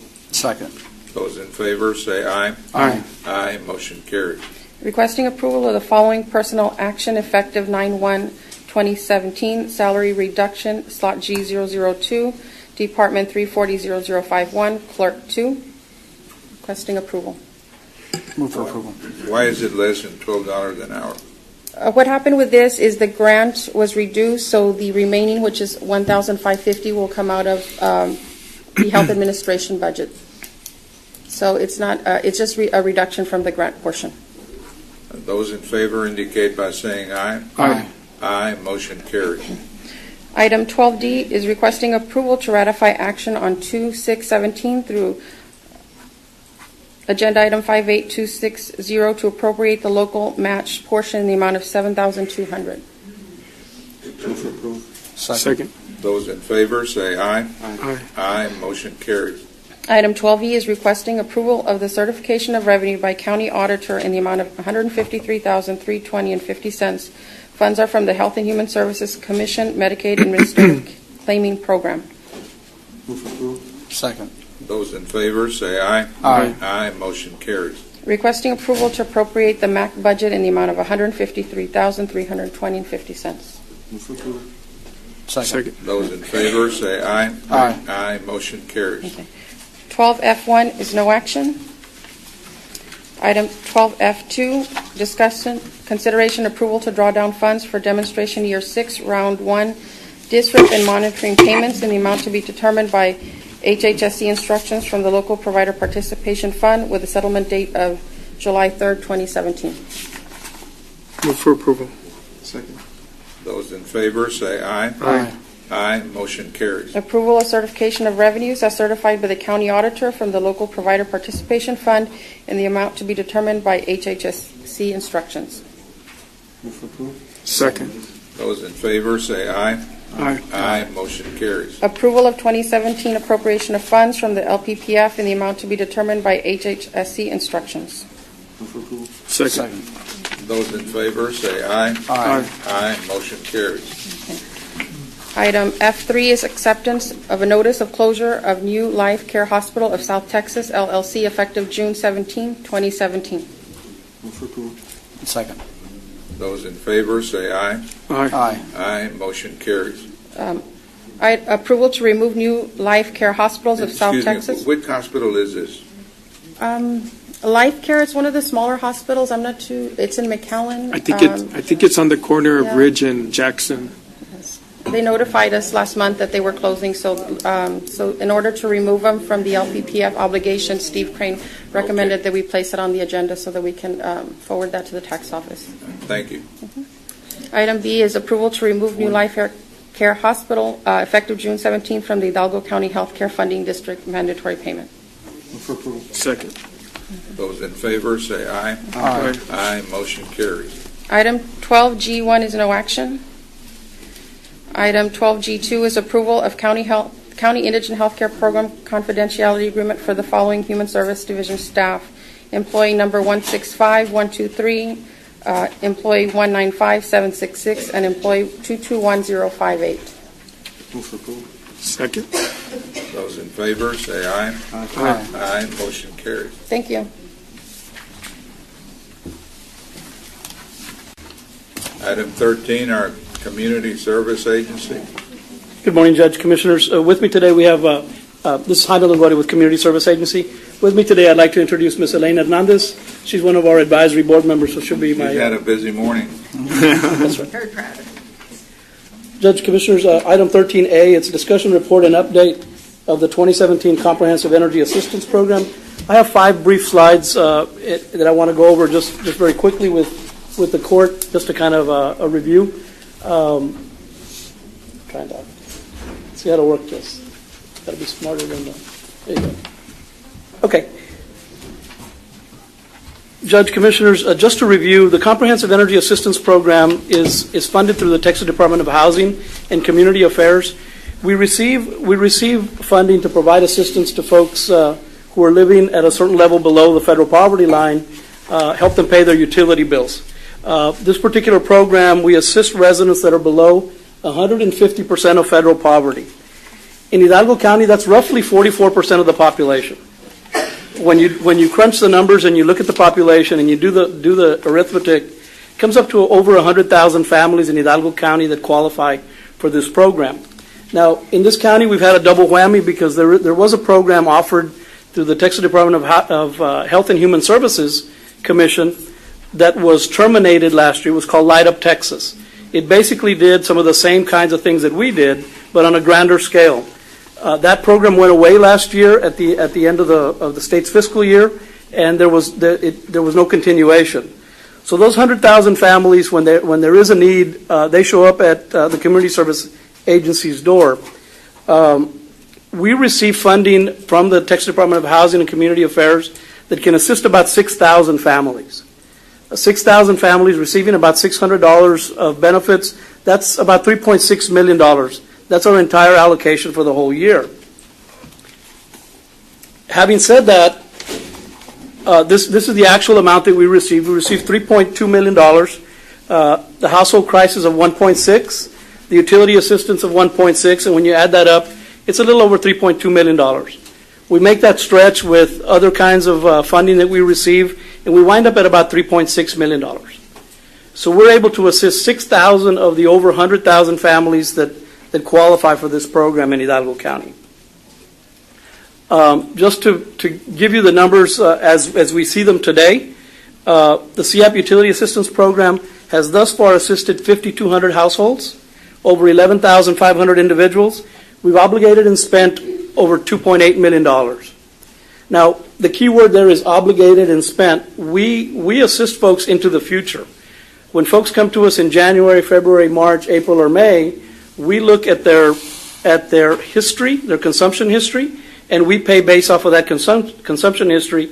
We look at their highest bills, which generally tend to be in this part of the world, the July electric bill, the August electric bill, and the September electric bill. July because you're paying the June consumption and so forth. So we've expended just very close to our entire allocation.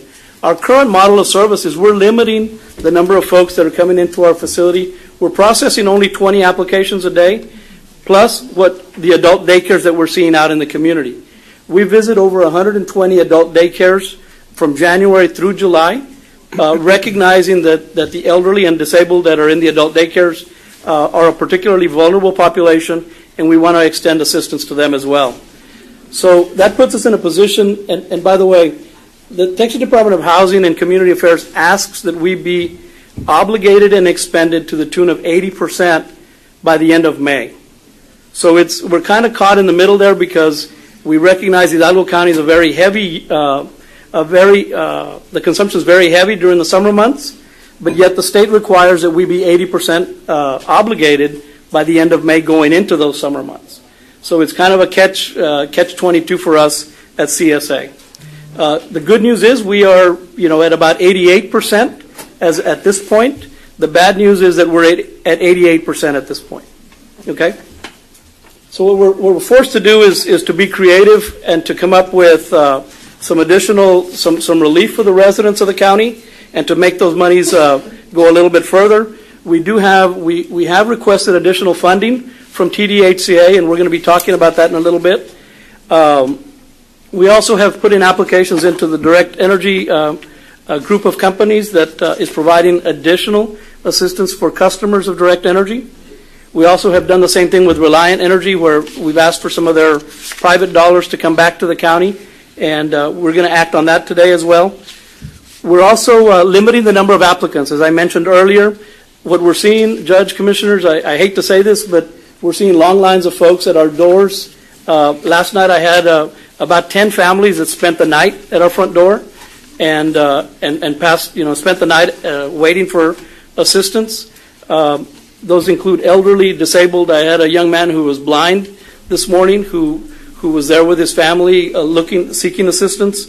So it's a little bit rougher this year than it was last year. So we're limiting the number of applicants because we are at 88% of expenditure. The other thing that we're doing is we're utilizing some of our community services block grant money to put into the pot to keep us going through, to keep us processing applications through the summer months. Okay, and I wanted to make sure that, in the interest of full disclosure, that we let you all know what's going on at the Community Service Agency with this particular program. Now, we have had multiple media inquiries. We've had folks that have come out and asked for explanations, and we've been as transparent as we can in explaining that we have funding for 6,000 families of the over 100,000 families that qualify for this program. So, I'll entertain any questions or any comments. What's the limit? How did you limit the number? What we did was, the Texas Administrative Code allows us to assist up to 6 to 8, actually, there's a $1,200 limit. And we started off 2 years ago with assisting 6 to 8 months worth of assistance. What the advisory board did, and subsequently what was submitted to the court for approval, was to go to a 3 and 4 payment model, where we actually are assisting with 3 or 4 months of assistance maximum versus 6 or 8 months. And it makes the money go twice as far, Commissioner. Our average expenditure per client is about $600. There is no cap, but it's about $600. If there's no questions or comments, may I go on? Let me go on to the next item. Go ahead, please, sir. Okay. Item 13B, discussion and possible action to authorize the Hidalgo County Community Service Agency to enter into a memorandum of understanding with Reliant Energy Retail Services, LLC, for the purpose of funding energy assistance payments to customers of the company, hereinafter referred to as the CARE program. Authorization for Judge Ramon Garcia and Jaime Longoria to sign the document. Move for approval. Second. Those in favor say aye. Aye. Aye. Motion carried. Thank you, Judge. Thank you, Commissioners. Item 13C is discussion and consideration and possible action on amendment to Comprehensive Energy Assistance Program, CIEP contract number 581-70002587 from the Texas Department of Housing and Community Affairs for program year 2017. Judge, Commissioners, there was no attachment to this particular item on the agenda. I know the auditor did have a concern on this. I've spoken to legal regarding this particular amendment. We've been notified by telephone by the Texas Department of Housing and Community Affairs that we'll be receiving an additional 10% allocation, 10% of our grant. In this case, it's about $320,000, and this will allow us to continue to provide benefits through to our clients that are coming in. In light of the fact that we have clients lining up at our door, I'd like authorization to approve this amendment up to 10% if that's the only change, and pending legal review. I have talked to Mr. Crane about it, and I have mentioned it to the DA's office, and they seem to be okay with it, as long as the only amendment to the contract would be an increase in 10% of our allocation, pending their legal review. Move for approval. Second. Those in favor say aye. Aye. Aye. Motion carries. Thank you, Judge. Thank you, Commissioners. 13D, discussion and possible action to ratify the action by Jaime Longoria to request a 90-day extension to the Texas Veterans Commission for the Operation Bravo Zulu program. The original agreement term from July 1st, 2016 to June 30th of 2017. This would give us an additional 30 days. Judge, Commissioners, we're at the very end of our Bravo Zulu grant. I think we're about, it sounds like we're going to finish with about $2,000 left on the table. We'd like authorization for an additional, in this case it's 3 months, because that's the only option I have, is to spend those additional $2,000. Move for approval. Second. Those in favor, say aye. Aye. Aye, motion carries. Thank you, Judge. Thank you, Commissioners. Thank you, sir. Item 14, our Elections Office. Good morning, Judge. Good morning, Commissioners. Yvonne Ramon with the Elections Office with item 14A. I have an update, first of all, to invite each of you and invite the community to our open house tomorrow at 10 a.m. here at the Commissioners Court Chambers. At 10 a.m., we will have a kickoff with a press conference. Our guest speaker will be our Honorable Judge Ramon Garcia. And then we will have our Verity equipment, our new voting equipment displayed here from 10 a.m. to 3 p.m. so that the community can come. They can go ahead and try the equipment, ask questions, and so we will be honored to have each of you join us tomorrow. Along those lines, I'd like to update you and tell you that we have been at various community affairs. We were at Dare to Prepare. We took our machines. This Monday, we were at the Region 1 Benefit Fair, Hellness Fair, and we hope to continue doing this throughout the community and throughout these summer months, making sure that our community has plenty of opportunity to try the equipment and to ask questions and be prepared for this November 7th election. I would also like to tell you that on June 19th, I was very honored to be one of 6 elections administrators invited to attend the 2017 State Certification Testing of Voting Systems National Conference. Now, this was held in Austin, and the plan of these incredible federal and state inspectors and data analysts and everyone from the community that has to do with the testing of equipment, they were all there, and it was even the U.S. Post Office auditors, and their plan was to reach out to support the local elections officials. They realized that with this cybersecurity and security issues that are happening throughout our nation and throughout our world, they were neglecting to reach to those of us that actually follow through on elections. And so it was an honor to sit there and make contact with people that are going to help me with my cybersecurity policy plan and will also be there to help me implement this plan. The resources, the checklist, the guidance documents, even voluntary voting system guidelines, all of them willing to share this information with the local election officials, because we must address this issue. What happens if? And so in Hidalgo County elections, we want to be proactive. We want to follow these security and technical guidelines within our own infrastructure so that we're not left out waiting to ask those questions. What are we going to do? We want to be ready. So along this area that we are going to be working, we are also working with our countywide polling place program, and that is another reason why I'm here with B. But before we go into a hearing, I want to tell you where we are. The Secretary of State outlines that we are to explain the methodology used in selecting the countywide polling sites. I would like to ask this Commissioners Court that we recommend that we keep all polling sites open. For the constitutional, which will be our pilot program, we always have 39 plus all the local elections. We hope to add a few more, but we don't want to close any down. We want to make sure that our community is ready, and if they go to a location that they're used to going during a constitutional, that it be open. We also will, if this is what this county recommends we continue doing, that we do the same thing next year for our primary election as well as our general election. Let's keep all the sites open. I am honored to tell you that UTRGV is going to assist us in a survey tool where we will be able to ask our voters, why are you voting here? Do you live around here? Do you work around here? So they will help us create this tool so that if this county sees this vision for Hidalgo County voters, that later on down, if we have the information with the data, with the selection of these sites that are open, we can now sit down and discuss, do any sites need to be closed, or have some become obsolete? Are some being used more than others? Those are the kind of questions that are not for today, but they are for tomorrow as we get some correct data. But that would be our recommendation as we move forward with this, that no sites be closed.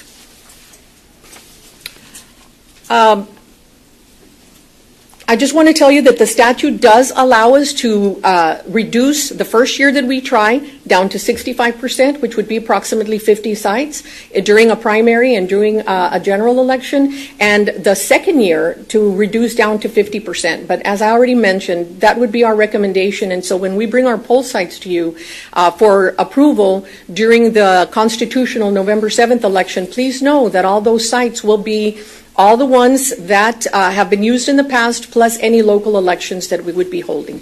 So at this point, I ask if you have any questions before, Judge, you would open a public hearing. Any questions from any of you?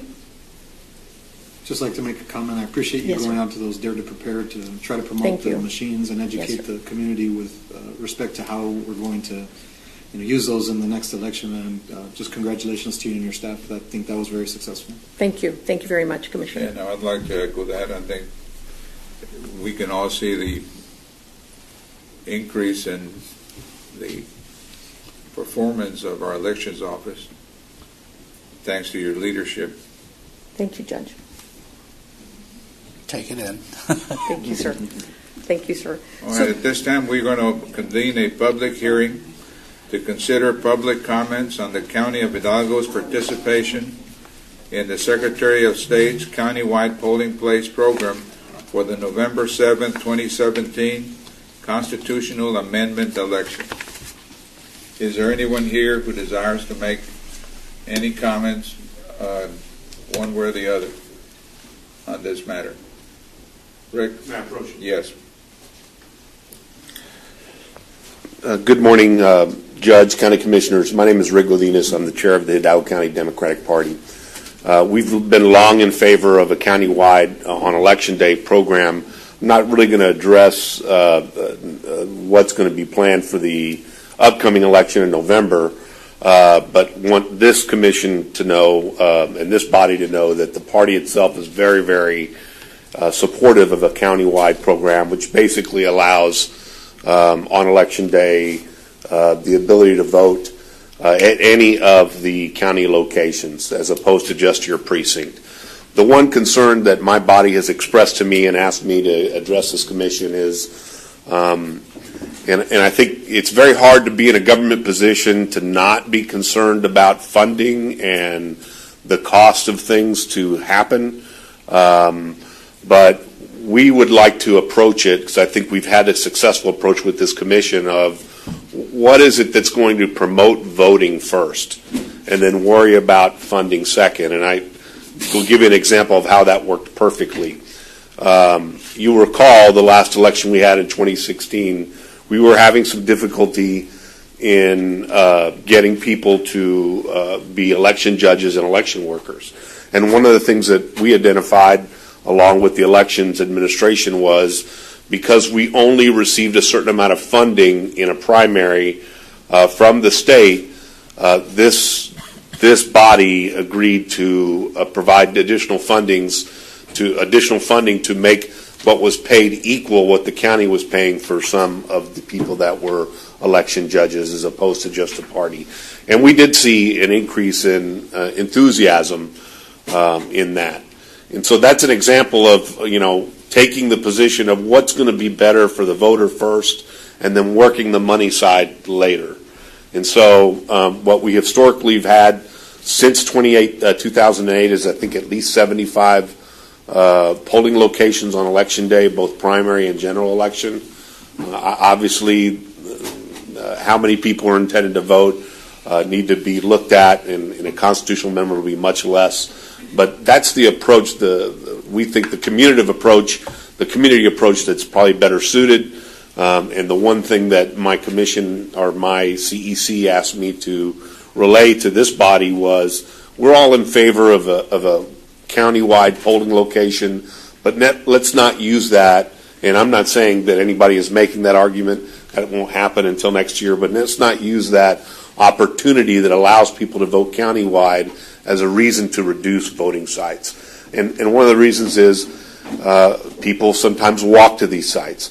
They need to be in a certain area so that people have access to them. And all you do by reducing the number of polling locations itself reduces that access. So in terms of the countywide polling program that's going to be implemented or tried for this. We're in favor of that, not only for this coming election, for the constitutional amendments, but for our primary and for the general election in 2018. Thank you. Thank you. Thank you, sir.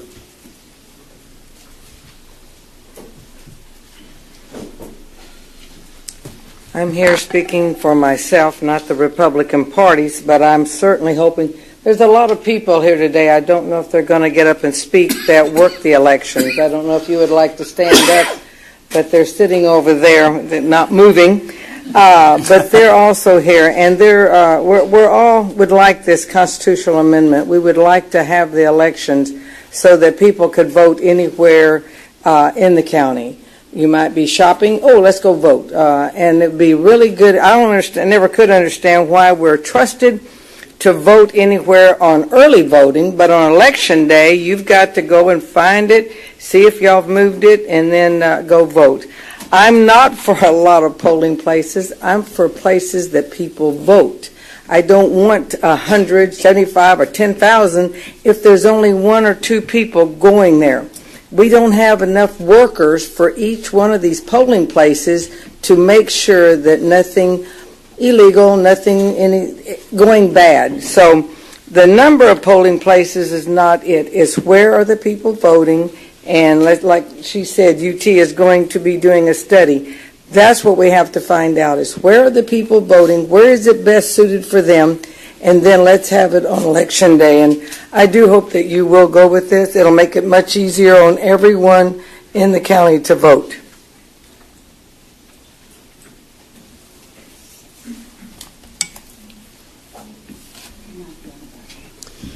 My name is Jim Barnes. I'm an election judge. And on election day, everybody has to go to a specific location to vote. And throughout the day, we'll have 15, 20, 30, sometimes more people show up. And we try to check them in, and they find out we've got to tell them, I'm sorry you can't vote here, but you have to go to such and such a place. And then it's, well, where is that? So we got to give them the address and how to get there. That's the easy part. But what do we do when somebody shows up at 6:30? They don't have time to get to the proper polling location. And we know when we tell them, well, you got to go to here. And from La Jolla, it might be to North McAllen. You know they're not going to get there in time. And our elections administrator says we have one job. Make sure everybody that's registered to vote gets to. And that's why this county-wide polling locations is really going to be a good thing for the voters.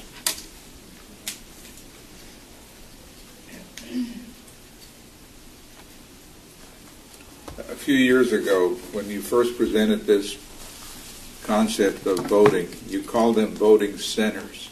Yes, sir. They were called vote centers, and the Secretary of State's office has now changed the name to Countywide Polling Place Program. At that time, you were talking about reducing the number. And now you're not going to be. We're not going to have a reduction in locations. No, sir. The first time that I presented this to the court, we were following Lubbock County and their model. They were very successful. They were the first county to try this, and so they even came to visit Hidalgo County and presented their model. Since then, of course, I've talked to several people, and I realized that we need to present a model that fits Hidalgo County. And so what I did is I went to each commissioner, and I spoke to each commissioner, presented them their stats, presented them their poll locations, and asked them to review.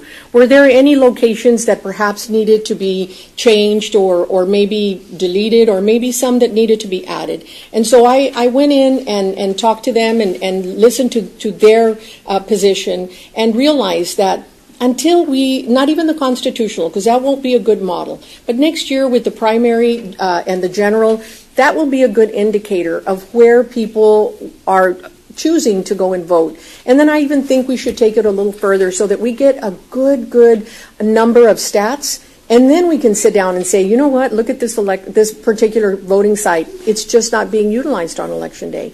And then we'll know more. Our community will be more acclimated, will be more informed, will be used to the new machines, and then we can make a decision. But I realize that for Hidalgo County, that decision does not need to be made up front. And any other comments? Just for me in general, it sounds like I'm sorry, Judge, like everything we've done is to increase the ability to vote. So then taking away voting sites seems to contradict that completely. Yes, sir. So I agree with staying as is for now and then seeing what the study comes back with. Again, I know that this is a large effort by you and your staff to try to increase accessibility for voting, and we as elected officials, I think, would want more participation. So again, I applaud you for your efforts in trying to make sure that we get more people out to vote.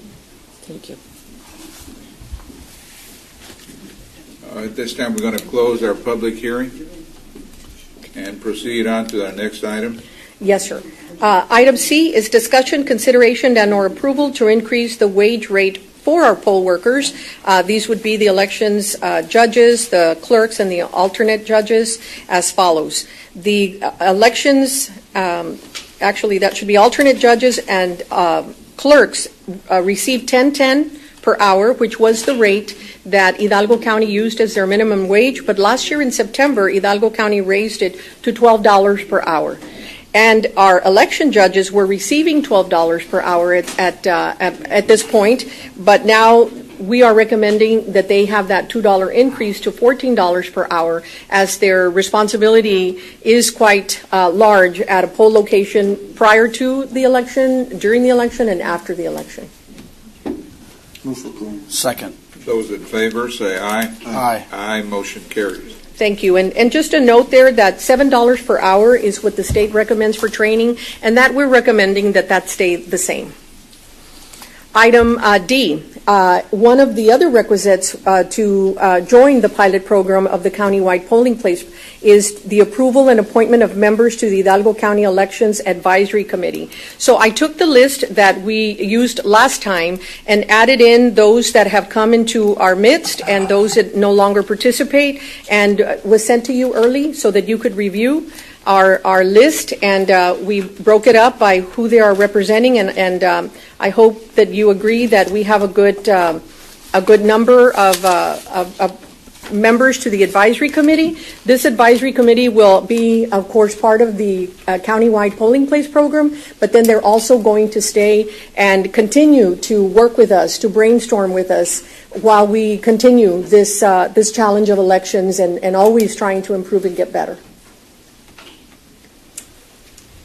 How many members are part of this committee?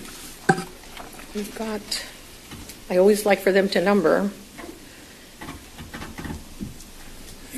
And who appointed them?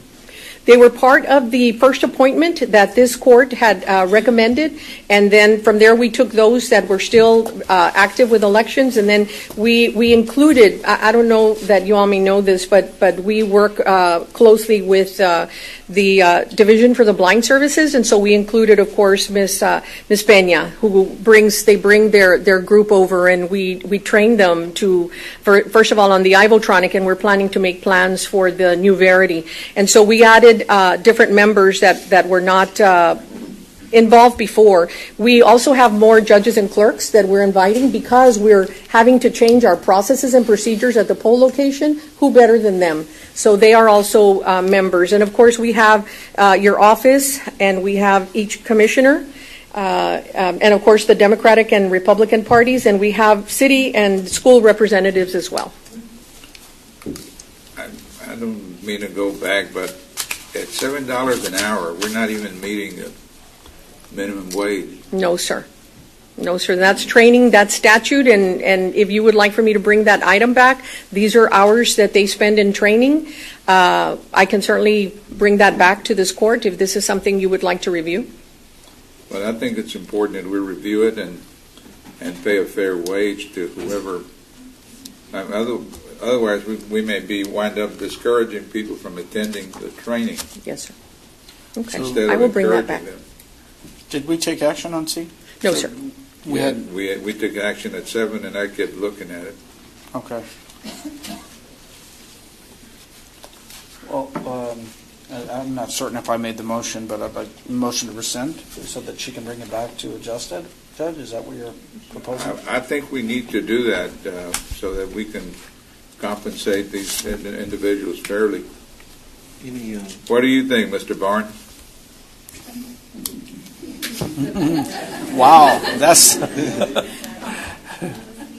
I'm retired, so it doesn't matter. But there are people that come to training who might be a single parent, so maybe paying them a little bit more, make sure they have a babysitter paid for, it might be a good thing.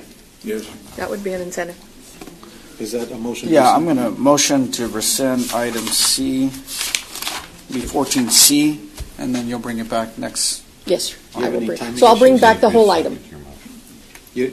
I'll second the motion. You don't have any timing issues with respect No, to sir. having it done? No, today? sir. Our next election won't be until the November, so we've got time. I'll bring it back next time. So I'll bring the whole item. We have a motion and a second. Those in favor, say aye.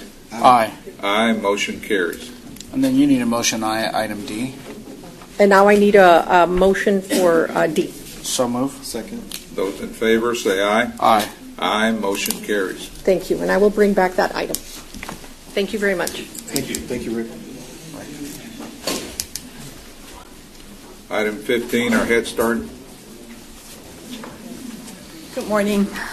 There's one item, and it's discussion, consideration and action authorizing the submittal of a supplemental application for budget year January the 1st, 2017 to December 31st, 2017 in the amount of $259,717 for a cost of living adjustment COLA retroactive to January the 1st, 2017, and administration is recommending approval. The 5 administrators who received a differential pay COLA last year are not included. Move for approval of 15A. Second. Those in favor, say aye. Aye. Aye, motion carries. Teresa, I'd like to thank you for going back and reconsidering that and making those adjustments to that. Surely. We really appreciate your cooperation and for your committee and everybody that helped work on this, so thank you very much. Yes, and I want to thank Mr. Valde there for providing leadership and assistance. We met 2 different times and worked through that. Thank you. And I echo the Commissioner's comments. Thank you, Ms. Flores, for that. Thank you. Sorry. Next item. Good morning, Judge Commissioners. TJ Arredondo for the record. Sure. Excuse me. One of the reasons, Virginia Townsend, one of the reasons that the Colonias are getting so much better goes to the planning department and the good job that they're doing. And I do have hope that things are getting a lot better. Statewide, we're being recognized as doing the right thing instead of the wrong, and I just appreciate your work. Thank you. Appreciate Thanks. that. Thank you.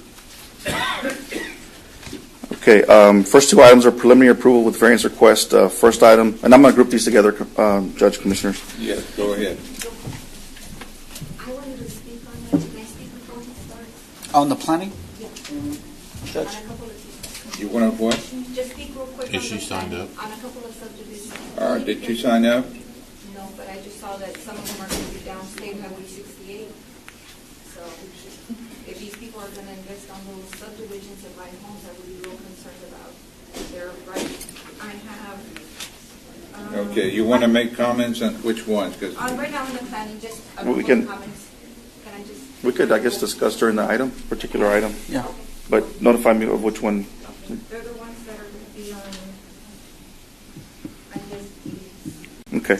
Well, the first 2 items, Judge Commissioners, preliminary approval with variance request. Marta Bermejo subdivision precinct 3 is a 1 multifamily, 1 commercial lot subdivision in a zone C. There is on-site detention connected to a type A inlet. It was approved by the City of Mission. There is water via Agua Sud, sewer via septics, and Mile 3 North Road is paved. Next item is Alberta Village Subdivision Precinct 4 is a 36-lot subdivision in a Zone B. There's a storm drainage pipe system and detention by ditch widening. It was approved by the City of Edinburgh. There's water via North Alamo Water Supply, sanitary sewer by the City of Edinburgh. Alberta Road and one proposed internal street is to be paved, and the variances are for lot width and front setback reduction respectively. We're recommending approval for both. Move for approval. Second. Those in favor, say aye. Aye. Aye, motion carries. Next three items are preliminary approval. For preliminary approval, Rancho El Potrero Subdivision Precinct 3 is a 74-lot subdivision in a Zone C. There will be a storm sewer system discharging into an existing drainage basin owned by the district. It was approved by the City of Mission. Water will be provided by Agua Sud. There will be septic tanks used for sewer. Western Road is paved and 3 internal streets are to be paved by the developer. The next subdivision is Camino de Abraham Subdivision Precinct 3. It's an 80-lot subdivision in a Zone X. There will be a storm sewer system discharging into an existing drainage basin owned by the Drainage District Number 1.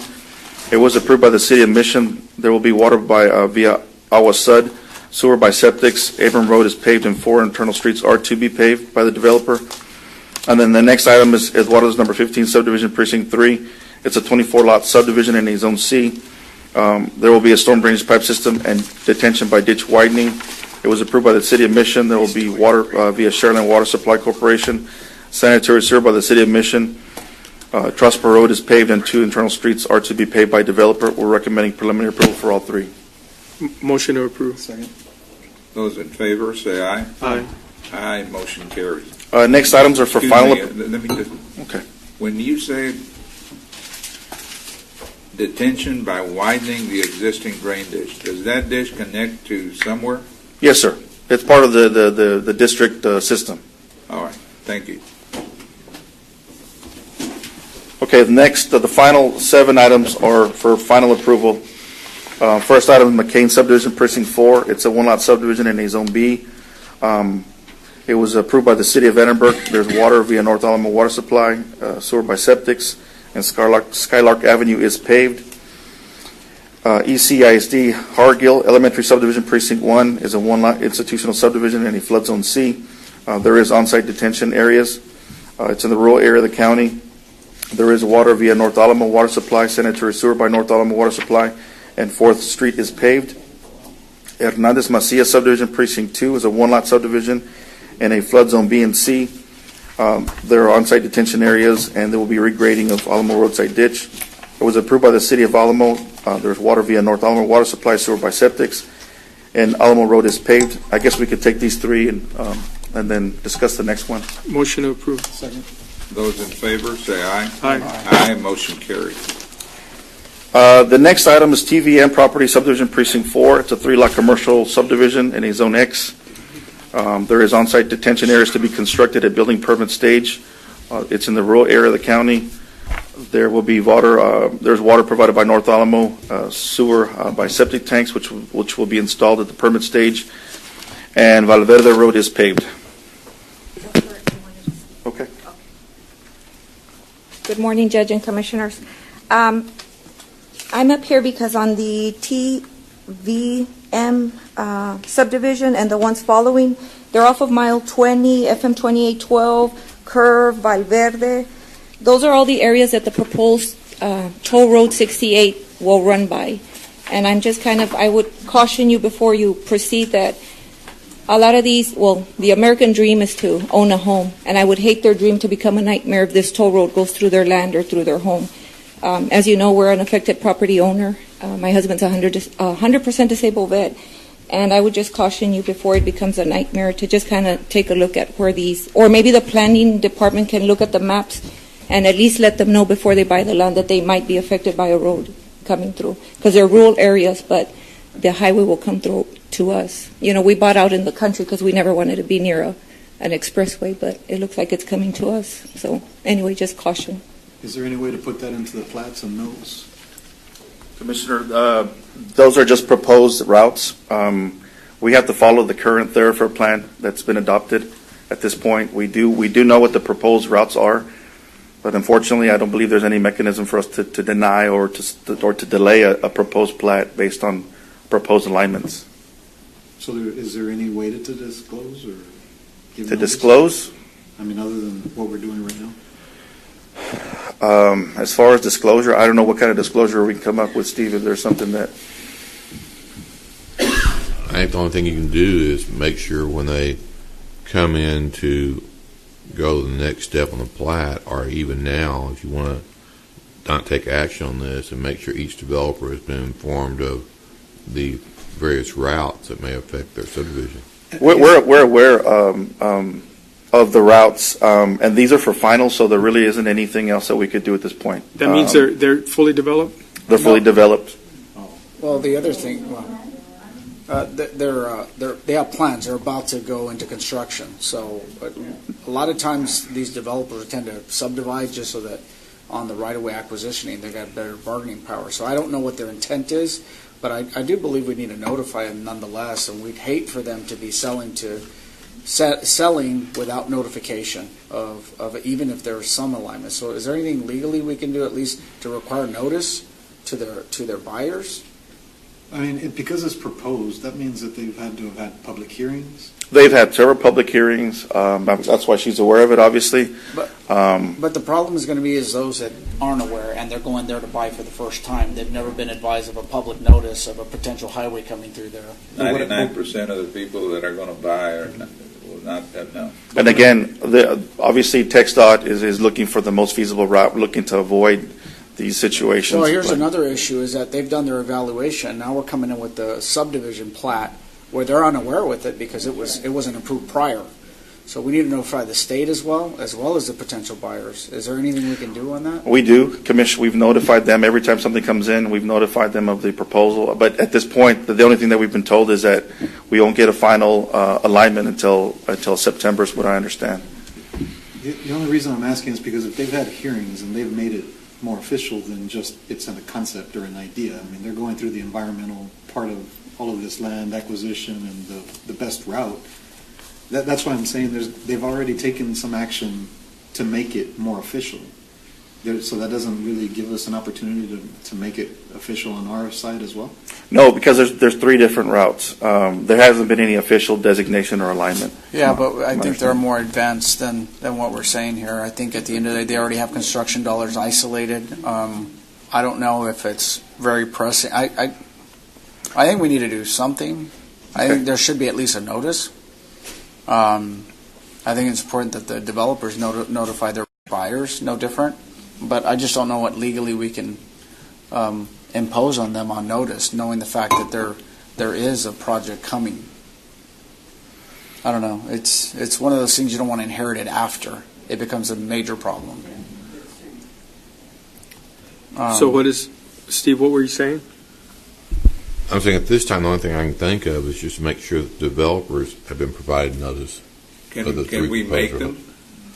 Well, Did the developer himself has notice? Because I'm pretty sure that they do. we're hoping they do, but we don't know for sure. Well, I mean, I can read the names. I guarantee you they do. But what is that going to do that the developer knows? Well, as somebody else said before, the developer may have done that with no intention of selling these lots, only for the purpose of condemnation award. So if that's correct, like I said, what is the purpose of letting the developer know? But I just don't know that. I mean, I'm making an assumption. Excuse me. My name is Diana de la Rosa, and to you all's question that some might know or some might not know, there's a bunch of people in that area that do not know what's going on. I've talked to a couple of people, and they don't know what's coming, and some are even that they don't believe it. We've mentioned to them there's 3 routes that they're going to take. And so I am with you, Joseph. It needs to get out there and let those individuals be aware of what's coming and what areas it's going to affect them. Because as if you go back and see the maps, you already see where poles are going to be laying down and stuff for the expressway. And not everybody is aware of this information. Thank you. My point, those are 68 questions or comments. My point is, what can we do? Other than education, I don't know of anything else you can do as far as the subdivision process. Once they subdivide, they're free and clear to sell the lots. Correct. At that point, if we don't at least advise them of notice, I think it becomes problematic, and I don't know how to get to there. I guess I'm trying to figure out legally, could we approve them subject to notification? And I'm trying to understand the language of this. I don't think you have that authority under local government code chapter. Are these pressing? These are final approval. We can't approve these subject to anything. Okay, but are these pressing? Can they come back for the developers only? I mean, as far as pressing, I don't know, Commissioner. We could The only reason take no action and bring them back next week if you want. if Steve says that we can do something, if we can put something into the record, then I can see doing that. But if we can't, what are we going to postpone it for? Like if we come back in 2 weeks and we're going to be in the same position. Well, I think first and foremost is mapping these and showing where these proposed alignments are and seeing if any of them have an adverse effect. That's step number one. So waiting a week or 2 weeks will allow us to at least explore that issue. Again, but you've seen the map, right? We're aware of the alignments. I mean, we've been pushing to get for this to get adopted or approved, to give us the alignment so that we can begin planning around it, but we have not received that. In any of those three potentials, are any of these three impacted, or which ones are impacted? I know D is one of the proposed alignments. Valverde Road is one of them. I believe E as well is within one of the proposed alignments. Well, D is a commercial lot, so there's no resident. Yes, E would be another one, is from what I recall, that would split that subdivision. I'm not sure, Steve, if we can put a cloud on title and put any kind of restriction. I think the only authority you have is what's spelled out in the subdivision statute. Either you've gone through a process, we've had preliminary approval, and now you have final approval, and that's what the statute calls for. So I'm not sure what else you can do other than follow the statute.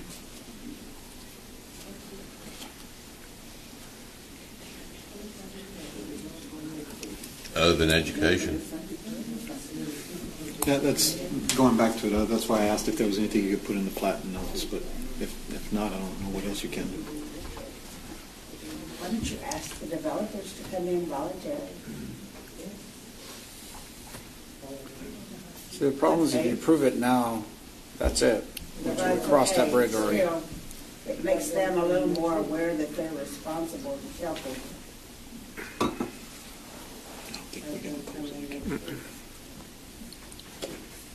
Which ones, are we talking about all the properties, D, E, F? D and E, I think. I think D and All the E, way to because G? if you go down to F, Davis Road and Kenyon is further westbound of 68. And we really shouldn't even be looking at D. There are 3 commercial lots that they're probably looking forward to the new roadway.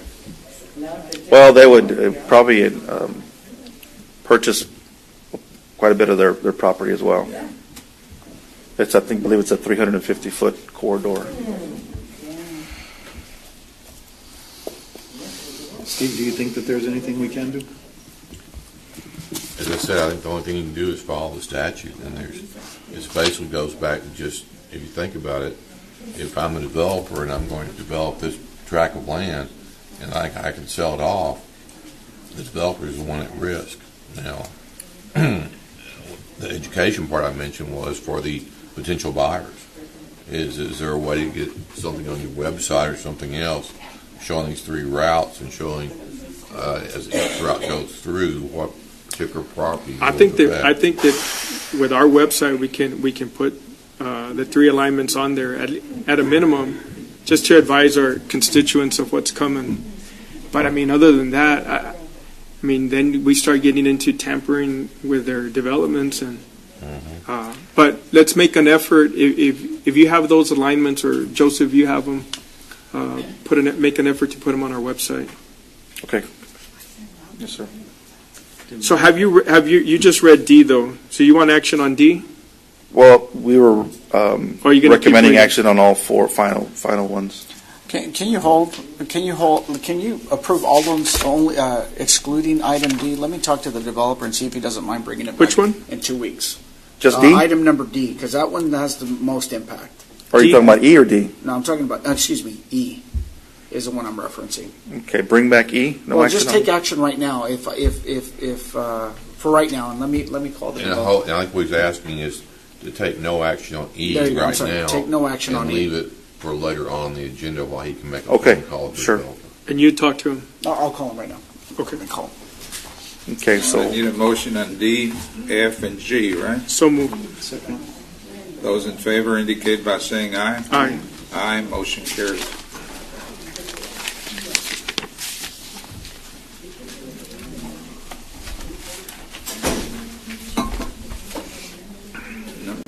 Agenda item 17, precinct 1. Yes, Judge, just for consideration, I'd like to, let everybody know that we're going to be changing the logo for Precinct 1. We've tried to incorporate the county as a whole, and the Precinct 1 be a part of that. Each of the stars represents an election department city that is recognized, and then there's one extra one for everybody that is part of Precinct 1 and not recognized by each of those cities or entities. We've tried to use or incorporate the county color of blue as the more dominant color, and we just wanted to go ahead and ask for the Commissioners Court to give their approval. I'm sure that we'll have different renditions of this basic logo. There may be some without the stars, or it may change color depending on something like breast cancer awareness and used in promotional items with respect to Precinct 1, but this is our logo or our new logo with your approval. Motion to approve. Second. Those in favor indicate by saying aye. Aye. Aye, motion carries. Thank you. Item 18.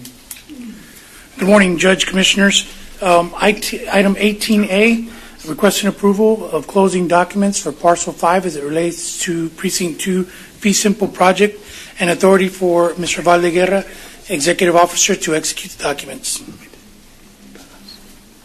So moved. Second. Those in favor say aye. Aye. Aye, motion carries. Item 18B1, approval of interlocal agreement between Hidalgo County Drainage District Number 1 and the County of Hidalgo, Texas, concerning road improvements for the Precinct 2 Plena Vista Subdivision Road and Drainage Improvement Project. Just information, this was approved earlier at the Drainage District meeting as well. Move for approval. Second. Those in favor say aye. Aye. Aye, motion carries. In accordance with Section 791.014 of the Texas Government Code, requesting approval of the Interlocal Cooperation Agreement project concerning road improvements for the Precinct 2 Plena Vista Subdivision Road and Drainage Improvement Project. Move for approval. Second. Those in favor say aye. Aye. Aye. Aye, motion carries. Item 18C, requesting approval of an interlocal cooperation agreement between the County of Hidalgo and the City of San Juan regarding road improvement projects for the Precinct 2 Hall Acres Road with limits from I Road to Stewart Road. For approval. Second. Those in favor say aye. Aye. Aye, motion carries. Item 18C2, in accordance with Section 791.014 of the Texas Government Code, requesting approval of the interlocal cooperation agreement project for the Precinct 2 Hall Acres Road project. Move for approval. Second. Those in favor say aye. Aye. Aye, motion carries. Thank you.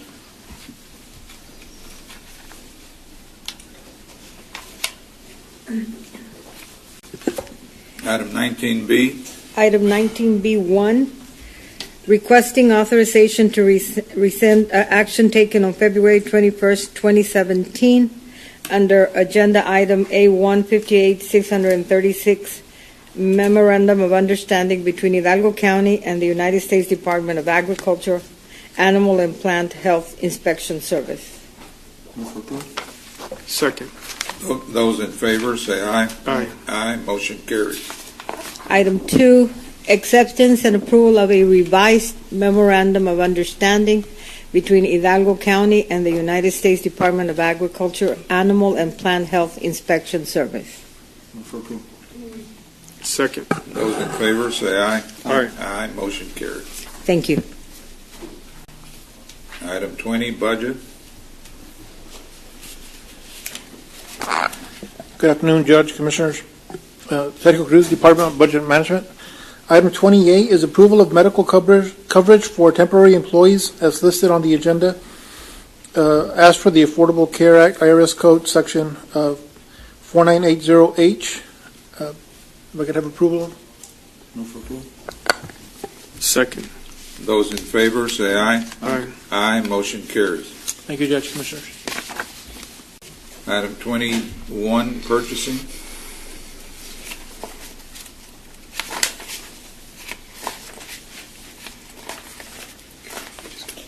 Sorry, Judge, I wasn't ready. 21A, Martha Salazar for Purchasing Department. This is discussion on exploring the possible use of real-time online auction services provider as an additional resource or option for Hidalgo County's current sale of tax foreclosure properties conducted by the county's delinquent tax collection firm. This is a program that has been introduced to the county that would possibly garner the county more interest, more participants. It would, at least what we've seen so far or have heard of so far, it would be at the cost of the bidder. The tax code does provide for it. There are several counties looking into it, yet no one has crystallized or finished it up because there have to be some rules written on the local level that would necessitate approval by the court before we would proceed, but it's something that we wanted to see if the court would be interested. It would be put out as an RFP. It would be simultaneous to your standard auctions at the courthouse steps, and it would be in real time.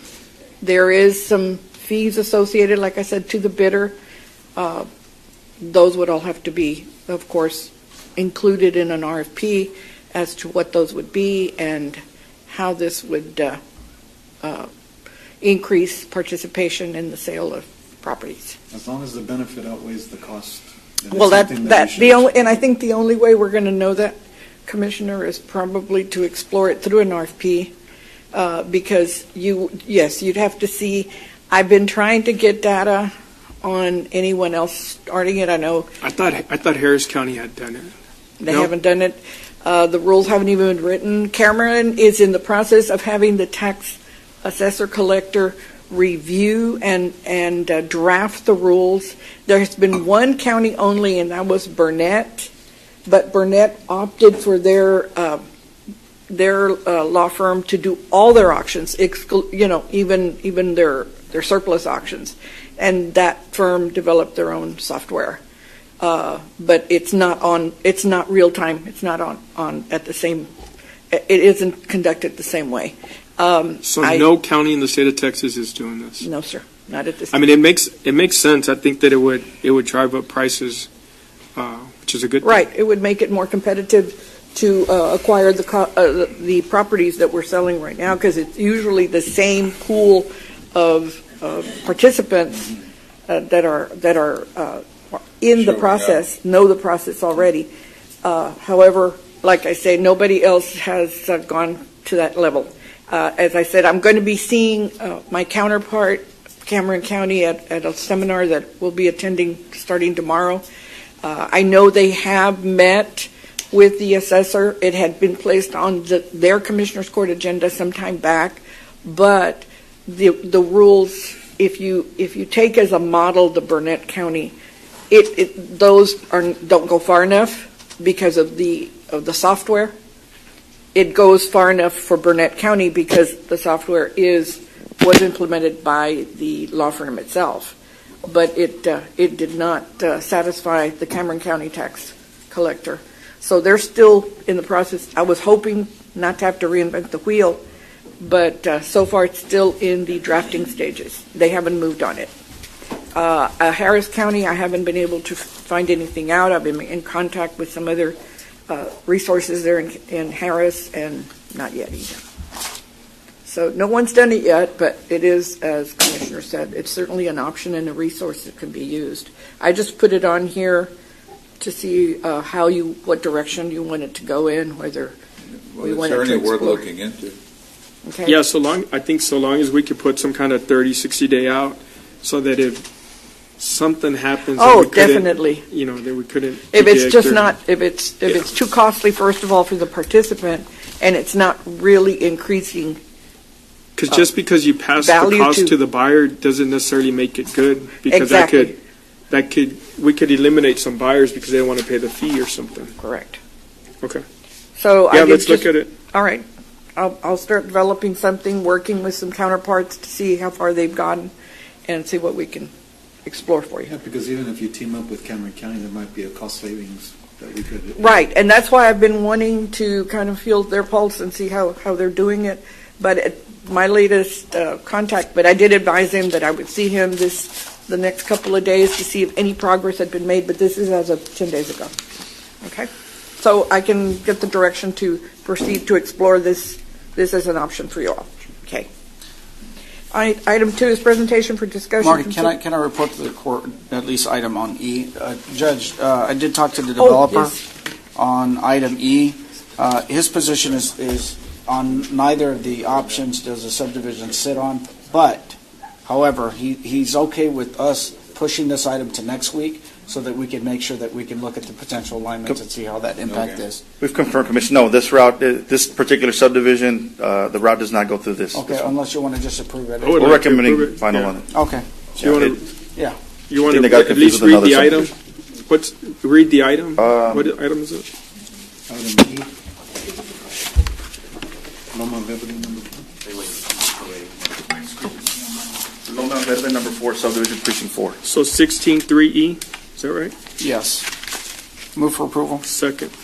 Those in favor, say aye. Aye. Aye, motion Thank you. Carries. Item 2 is presentation for discussion, consideration, and action on approval of the Second Amendment to the letter of engagement with Porter Hedges, LLP, with regard to the scope of legal services, including but not limited to other professional and consulting services for the new courthouse project as attached with the details herein.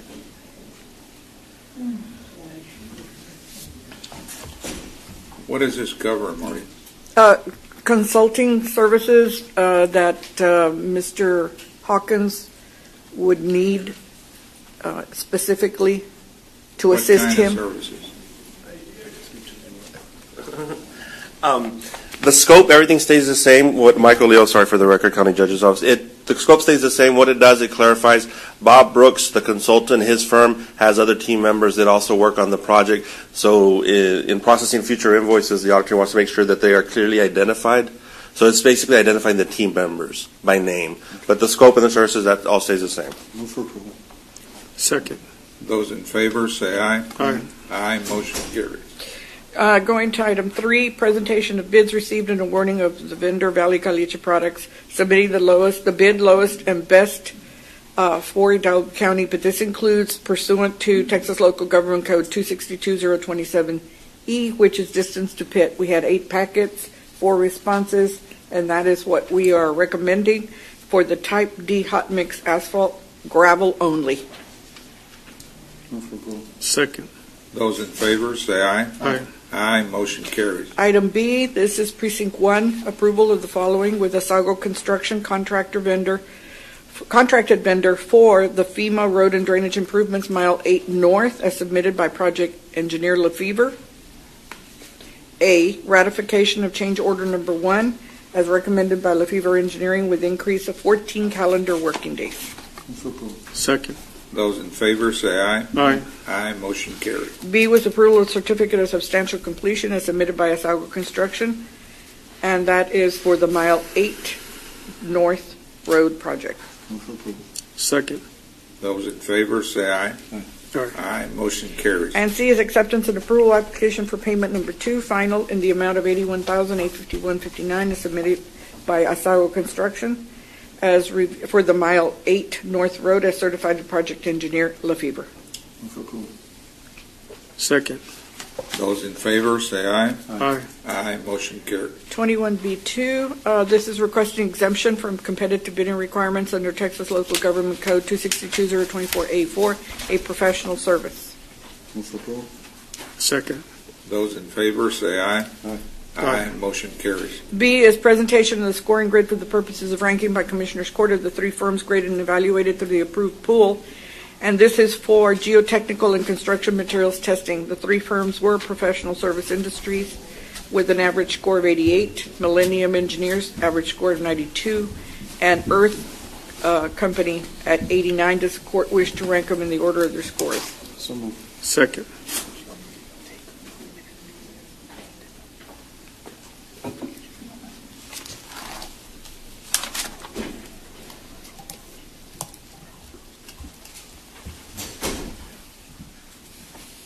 You have a motion? All right, at this time, we're going to take a short There's recess. a motion and a second on the floor. Oh, I'm sorry. Those in favor indicate by saying aye. Aye. Aye, motion carries. This time, we're going to take a short recess. We'll convene shortly. Okay, Marty. Okay. Continuing on with 21BC, that's authority for the purchasing department to commence negotiations for professional engineering agreement for geotechnical and construction material testing. And that would be with the number one ranked firm of Millennium. Move for approval. Second. Those in favor indicate by saying aye. Aye. Aye, motion carries. On item 3A, requesting exemption under 262-024A, a professional service. Move for approval. Second. Those in favor indicate by saying aye. Aye. Aye, motion carries. B is presentation of the scoring grid for the purposes of ranking of the three nominated firms from the approved pool for engineering services in connection with Mile 10 from Mile 6 to FM 1015 project located in Precinct 1. The three are ICE Engineering at 91, LNG Engineering at 96, and South Texas Infrastructure Group also at 91. Ms. Monica is going to assist me in having the county judge select numbers 2 and 3 since we have a tie. This is just so that the ranking can be complete. Correct. How many one? Pick one. So this will be number 2. There you go.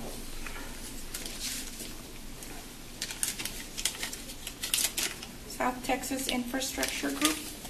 That'll be 2, which leaves ICE Engineering as number 3, and Ms. Monica will show the, yes.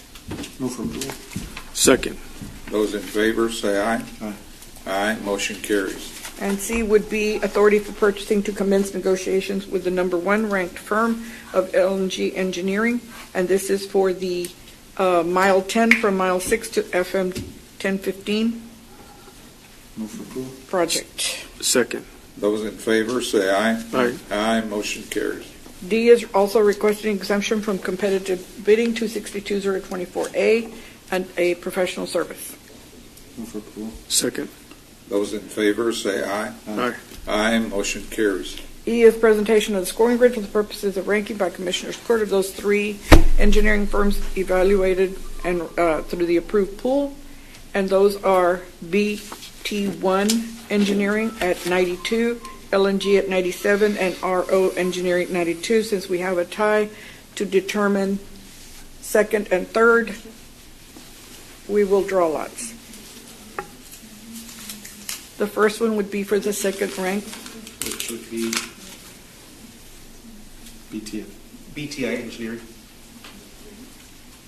Which should leave, and if you'll just... RO Engineering. Yes, that's number 3. Move for approval.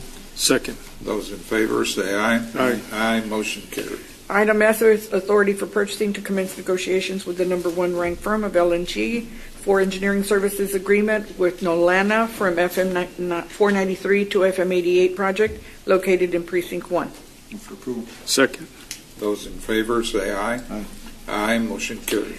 Item 4, this is FEMA project acceptance and approval. Number A of construction completion is submitted by Asago Construction for FEMA road drainage improvements, Mile 8 North, under contract number 361. Move for approval. Second. Those in favor say aye. Aye.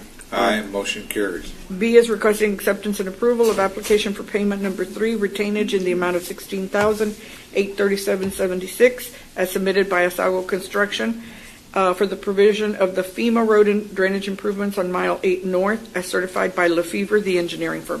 Move for approval. Second. Those in favor say aye. Aye.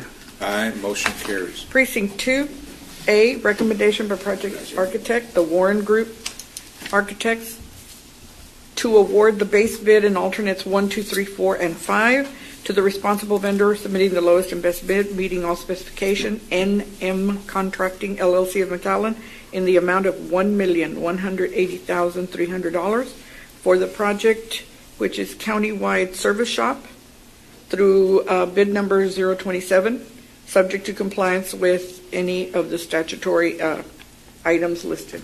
Move for approval. Second. Those in favor say aye. Aye. Aye, motion carried.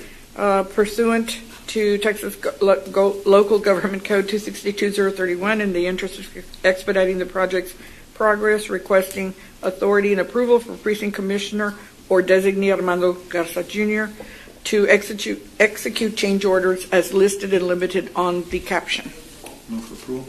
Second. Those in favor say aye. Aye. Aye, motion carries.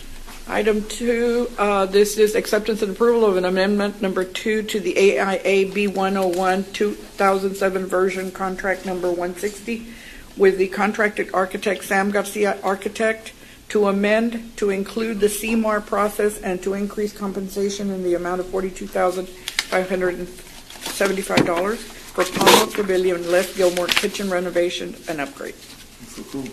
Second. Those in favor say aye. Aye. Aye, motion carries. Item 3 is acceptance and approval to execute the final 2007 AIA 133 form of agreement between owner, Hidalgo County, and contractor Erickson Construction, LLC, construction manager at risk for Palmer Pavilion, Les Gilmore Kitchen renovations project as approved for negotiations back on April the 18th of 2017 and subject to final review and approval by Atlas Hall Rodriguez prior to execution. Move for approval. Second. Those in favor say aye. Aye. Aye, motion carries. Item 4 is presentation of the quotes received for the demolition of Palmer Pavilion structures to Forte Demolition Incorporated from Mission, Texas, include meeting all the specifications at $24,500. Move for approval. Second. Those in favor say aye. Aye. Aye, motion carries. And it will be awarded evidence through a purchase order. Number 5 is requesting authority to purchase one 2017 John Deere 624K from Doggett Machinery Services, awarded vendor through Bybor's contract 515-16 in the amount of $153,334. And this is through requisition submitted 344932. Move for approval. Second. Those in favor say aye. Aye. Aye, motion carries. Item D1 for Precinct 3. This is the Honorable Joe M. Flores, County Commissioner from Precinct 3, is formally requesting to remove fixed assets from their inventory list, with detailed description and said fixed assets attached as Exhibit A. Move for approval. Second. Those in favor say aye. Aye. Aye, motion carries. Precinct 4, acceptance and approval of the final negotiated AIA form of agreement with Nasseri Warren Group Architects Incorporated in connection with design and construction of Memorial Park Phase 1 located on 107 Highway and Sunflower Road of Edinburgh in Precinct 4. Move for approval. Second. Those in favor say aye. Aye. Aye, motion carries. B, requesting exemption from competitive bidding requirements under Texas Local Government Code 262-024A4, a professional service. Move for approval. Second. Those in favor say aye. Aye. Aye, motion carries. Presentation of the scoring grid for the purposes of ranking by Commissioner's Court. The firms graded and evaluated through the county's approved pool for on-call construction materials, construction materials testing, geotechnical services for projects within the precinct. Robert Kistner, 97, Professional Service Industries, PSI, 95, and Isaguirre Engineering, 90. Does the court wish to rank them in the order of those scores? So move. Second. Those in favor say aye. Aye. Aye, motion carries. D is authority for the purchasing department to negotiate a professional engineering services agreement commencing with the number 1 firm ranked, which was Robert Kistner Incorporated. So move. Second. Those in favor say aye. Aye. Aye, motion carries. Item E, acceptance and approval of change order number 4 to extend the term additional 30 days in connection with agreement number 145A with RG Enterprises, LLC, DBA G&G Construction, reviewed and recommended by project architect Mata Garcia for ongoing project landscape, structural and irrigation construction at San Carlos CRC in Precinct 4. Move for approval. Second. Those in favor say aye. Aye. Aye, motion carries. Item F is acceptance and approval of work authorization 5 with an estimated cost of $49,974.50 as submitted to project engineer B2Z for construction phase service of Memorial Park located within Precinct 4 in connection through the on-call agreement number 329. Move for approval. Second. Those in favor say aye. Aye. Aye, motion carries. Item 2 is recommendation by project engineer South Texas Infrastructure Group to award the base bid to the responsible vendor RGV Asphalt LLC, submitting the lowest and best bid, meeting all specifications in the amount of $171,738.50 for the project titled Road Improvement of Sunflower Road.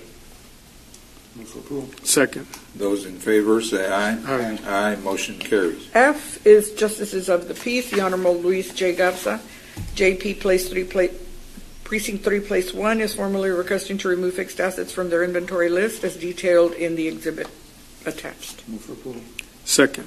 Those in favor say aye. Aye. Aye, motion carries. For Health and Human Services Department, G1 is requesting authority to advertise and approval of procurement packet, specifications and requirements, legal notice, etc., as attached to for the Hidalgo County Health and Human Services primary provider network, including the re-advertisement if it is required and we get no participation. So move. Second. Those in favor say aye. Aye. Aye, motion carries. Item 2 is requesting authority to advertise and approve procurement packet, and this is for the same project, Laboratory and X-ray Services Provider Network. Move for approval. Second. Those in favor say aye. Aye. Aye, motion carries. Item G3, for Health and Human Services, requesting exemption from competitive bidding requirements under 262.024A, Section A2, an item necessary to preserve or protect the public health or safety of the residents of the county. So move. Second. Those in favor say aye. Aye. Aye, motion carries. Item B is requesting authority to enter into a regional insertion order agreement with approval to execute same with National Cine Media LLC for the Health Department on the on-screen regional segment advertising theater advertisement from June 30th through September 21st of 2017 through the requisition listed, and this is for providing public health awareness outreach services as necessary to protect the health and safety of the residents. So move. Second. Those in favor say aye. Aye. Aye, motion carries. Item H1 for elections, this is requesting authorization for removal of inventory due to trade-in of elections equipment as seen on Exhibit A, transfer forms previously declared surplus on 2/6/17, agenda item 58401. So move. Second. Those in favor say aye. Aye. Aye, motion carries. Item 2 is clarification of agenda item 32562 on the agenda item of June 26, 2012 for the vendor's name change of SOE Software to SOE Software DBA Seidel to continue sole source declaration for SOE Software DBA Seidel with authority to purchase and continue the agreement as long as we own and use the software licenses, support, and maintenance service. So move. Second. Those in favor say aye. Aye. Aye, motion carries. And this is I-1 Colonia Access Program for Precinct 3, acceptance and approval of the CAP 17124, El Paraíso subdivision between Hidalgo County and Castle Enterprises as submitted through project engineer Javier Hinojosa Engineering. Or A, final construction contract approved on May 16, 2017 in the amount of $205,914.93. So move. Second. Those in favor indicate by saying aye. Aye. Aye, motion carries. And B, pursuant to Texas Local Government Code 262.031, in the interest of expediting the project's progress, requesting authority and approval of Precinct Commissioner or Norma Ceballos to execute change orders as limited or detailed in the caption. So move. Second. Those in favor say aye. Aye. Aye, motion carries. J1 for the Sheriff's Department, requesting authority and approval to purchase 10 Excellus Night Enforcer NEPVS 14 dual tube goggle kit Generation 3 to be used by Stone Garden deputies from Galls, LLC, Lone Star Uniforms, LLC awarded vendor through Viboard's Cooperative Purchase Programs, Contract 507-16, in the amount of $89,000. This is a one-time transaction through purchase order only. No contract document is necessary. Second. Those in favor say aye. Aye. Aye, motion carries. On K1, which is through the countywide, we also have a selection of that has to be made because pursuant to Texas Local Government Code 262-027B, the drawing of lots for Hidalgo County's request for sealed quotes. This is for the purchase of sand and bedding materials, specifically the following listed: tunnel rock and fill dirt. We have two vendors, which were Terra Firma Materials and Upper Valley Materials. Both bid the same price on these two items, and this is to determine first tunnel rock, who the awarded vendor will be. Okay, tunnel rock, item 21K? Yes.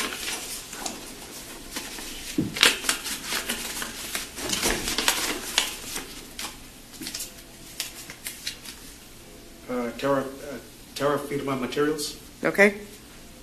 and Monica. And the second one, Just to show that we had them both there. Upper Valley Materials. Okay, so Terra Firma on the tunnel rock. Right. Now for the fill dirt, Phil Sand, I'm sorry, sand. 21K one? It's still one. Oh, it's Yes. still one? Okay, here you go. Yeah.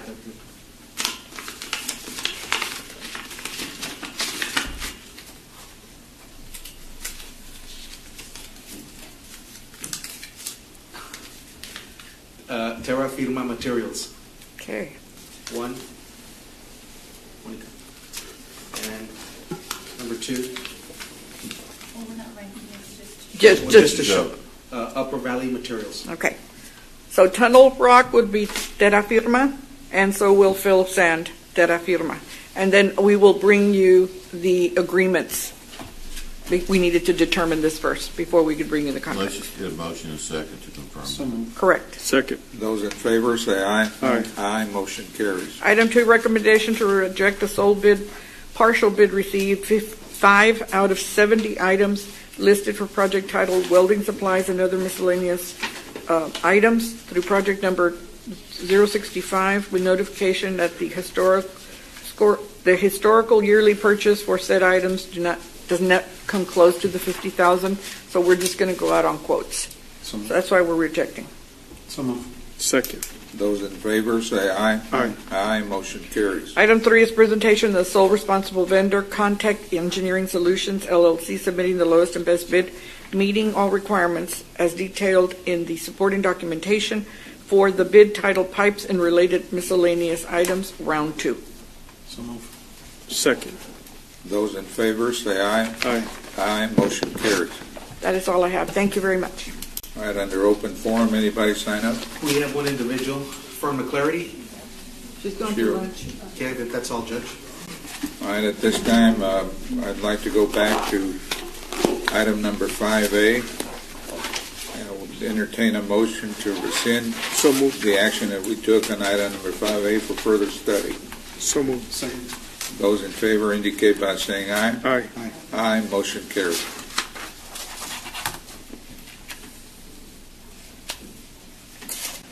Need a motion to proceed to executive session pursuant to 551-071 and 072.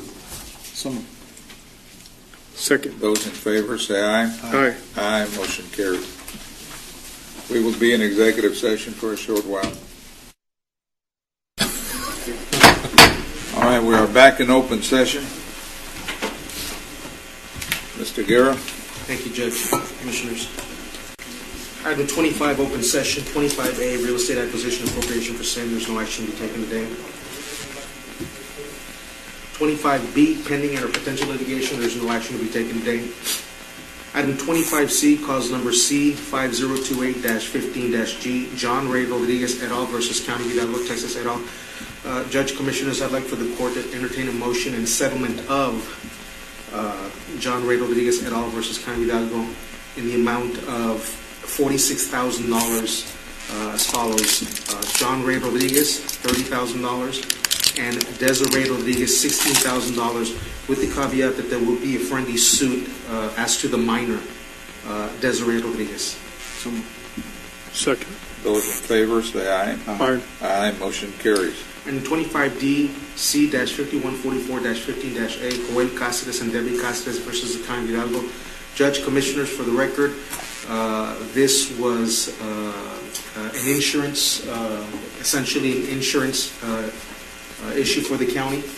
Our insurance carrier took over the case with respect to settlement of this case, and so I'd like for the court to entertain a motion in settlement of Joel Cáceres and Debbie Cáceres versus County of Hidalgo in the amount of $277,000. If the court agrees to the settlement, I have the breakdown as follows. Joel Cáceres, $93,500. Debbie Cáceres, $93,500. Claimant Benjamin Morales, $50,000. Fernando Reina, $32,500.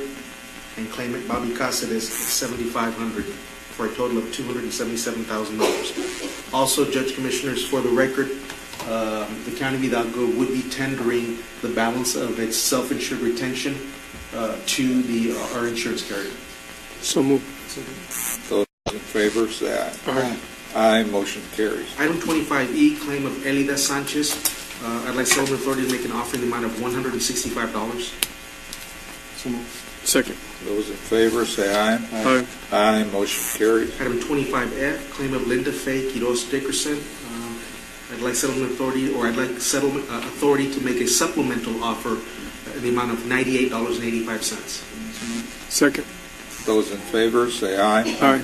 Aye, motion carries. Item 25G, claim of Gabriel Espinosa. Judge Commissioner, I'd like settlement authority to settle a property damage claim in the amount of $9,590.87. Second.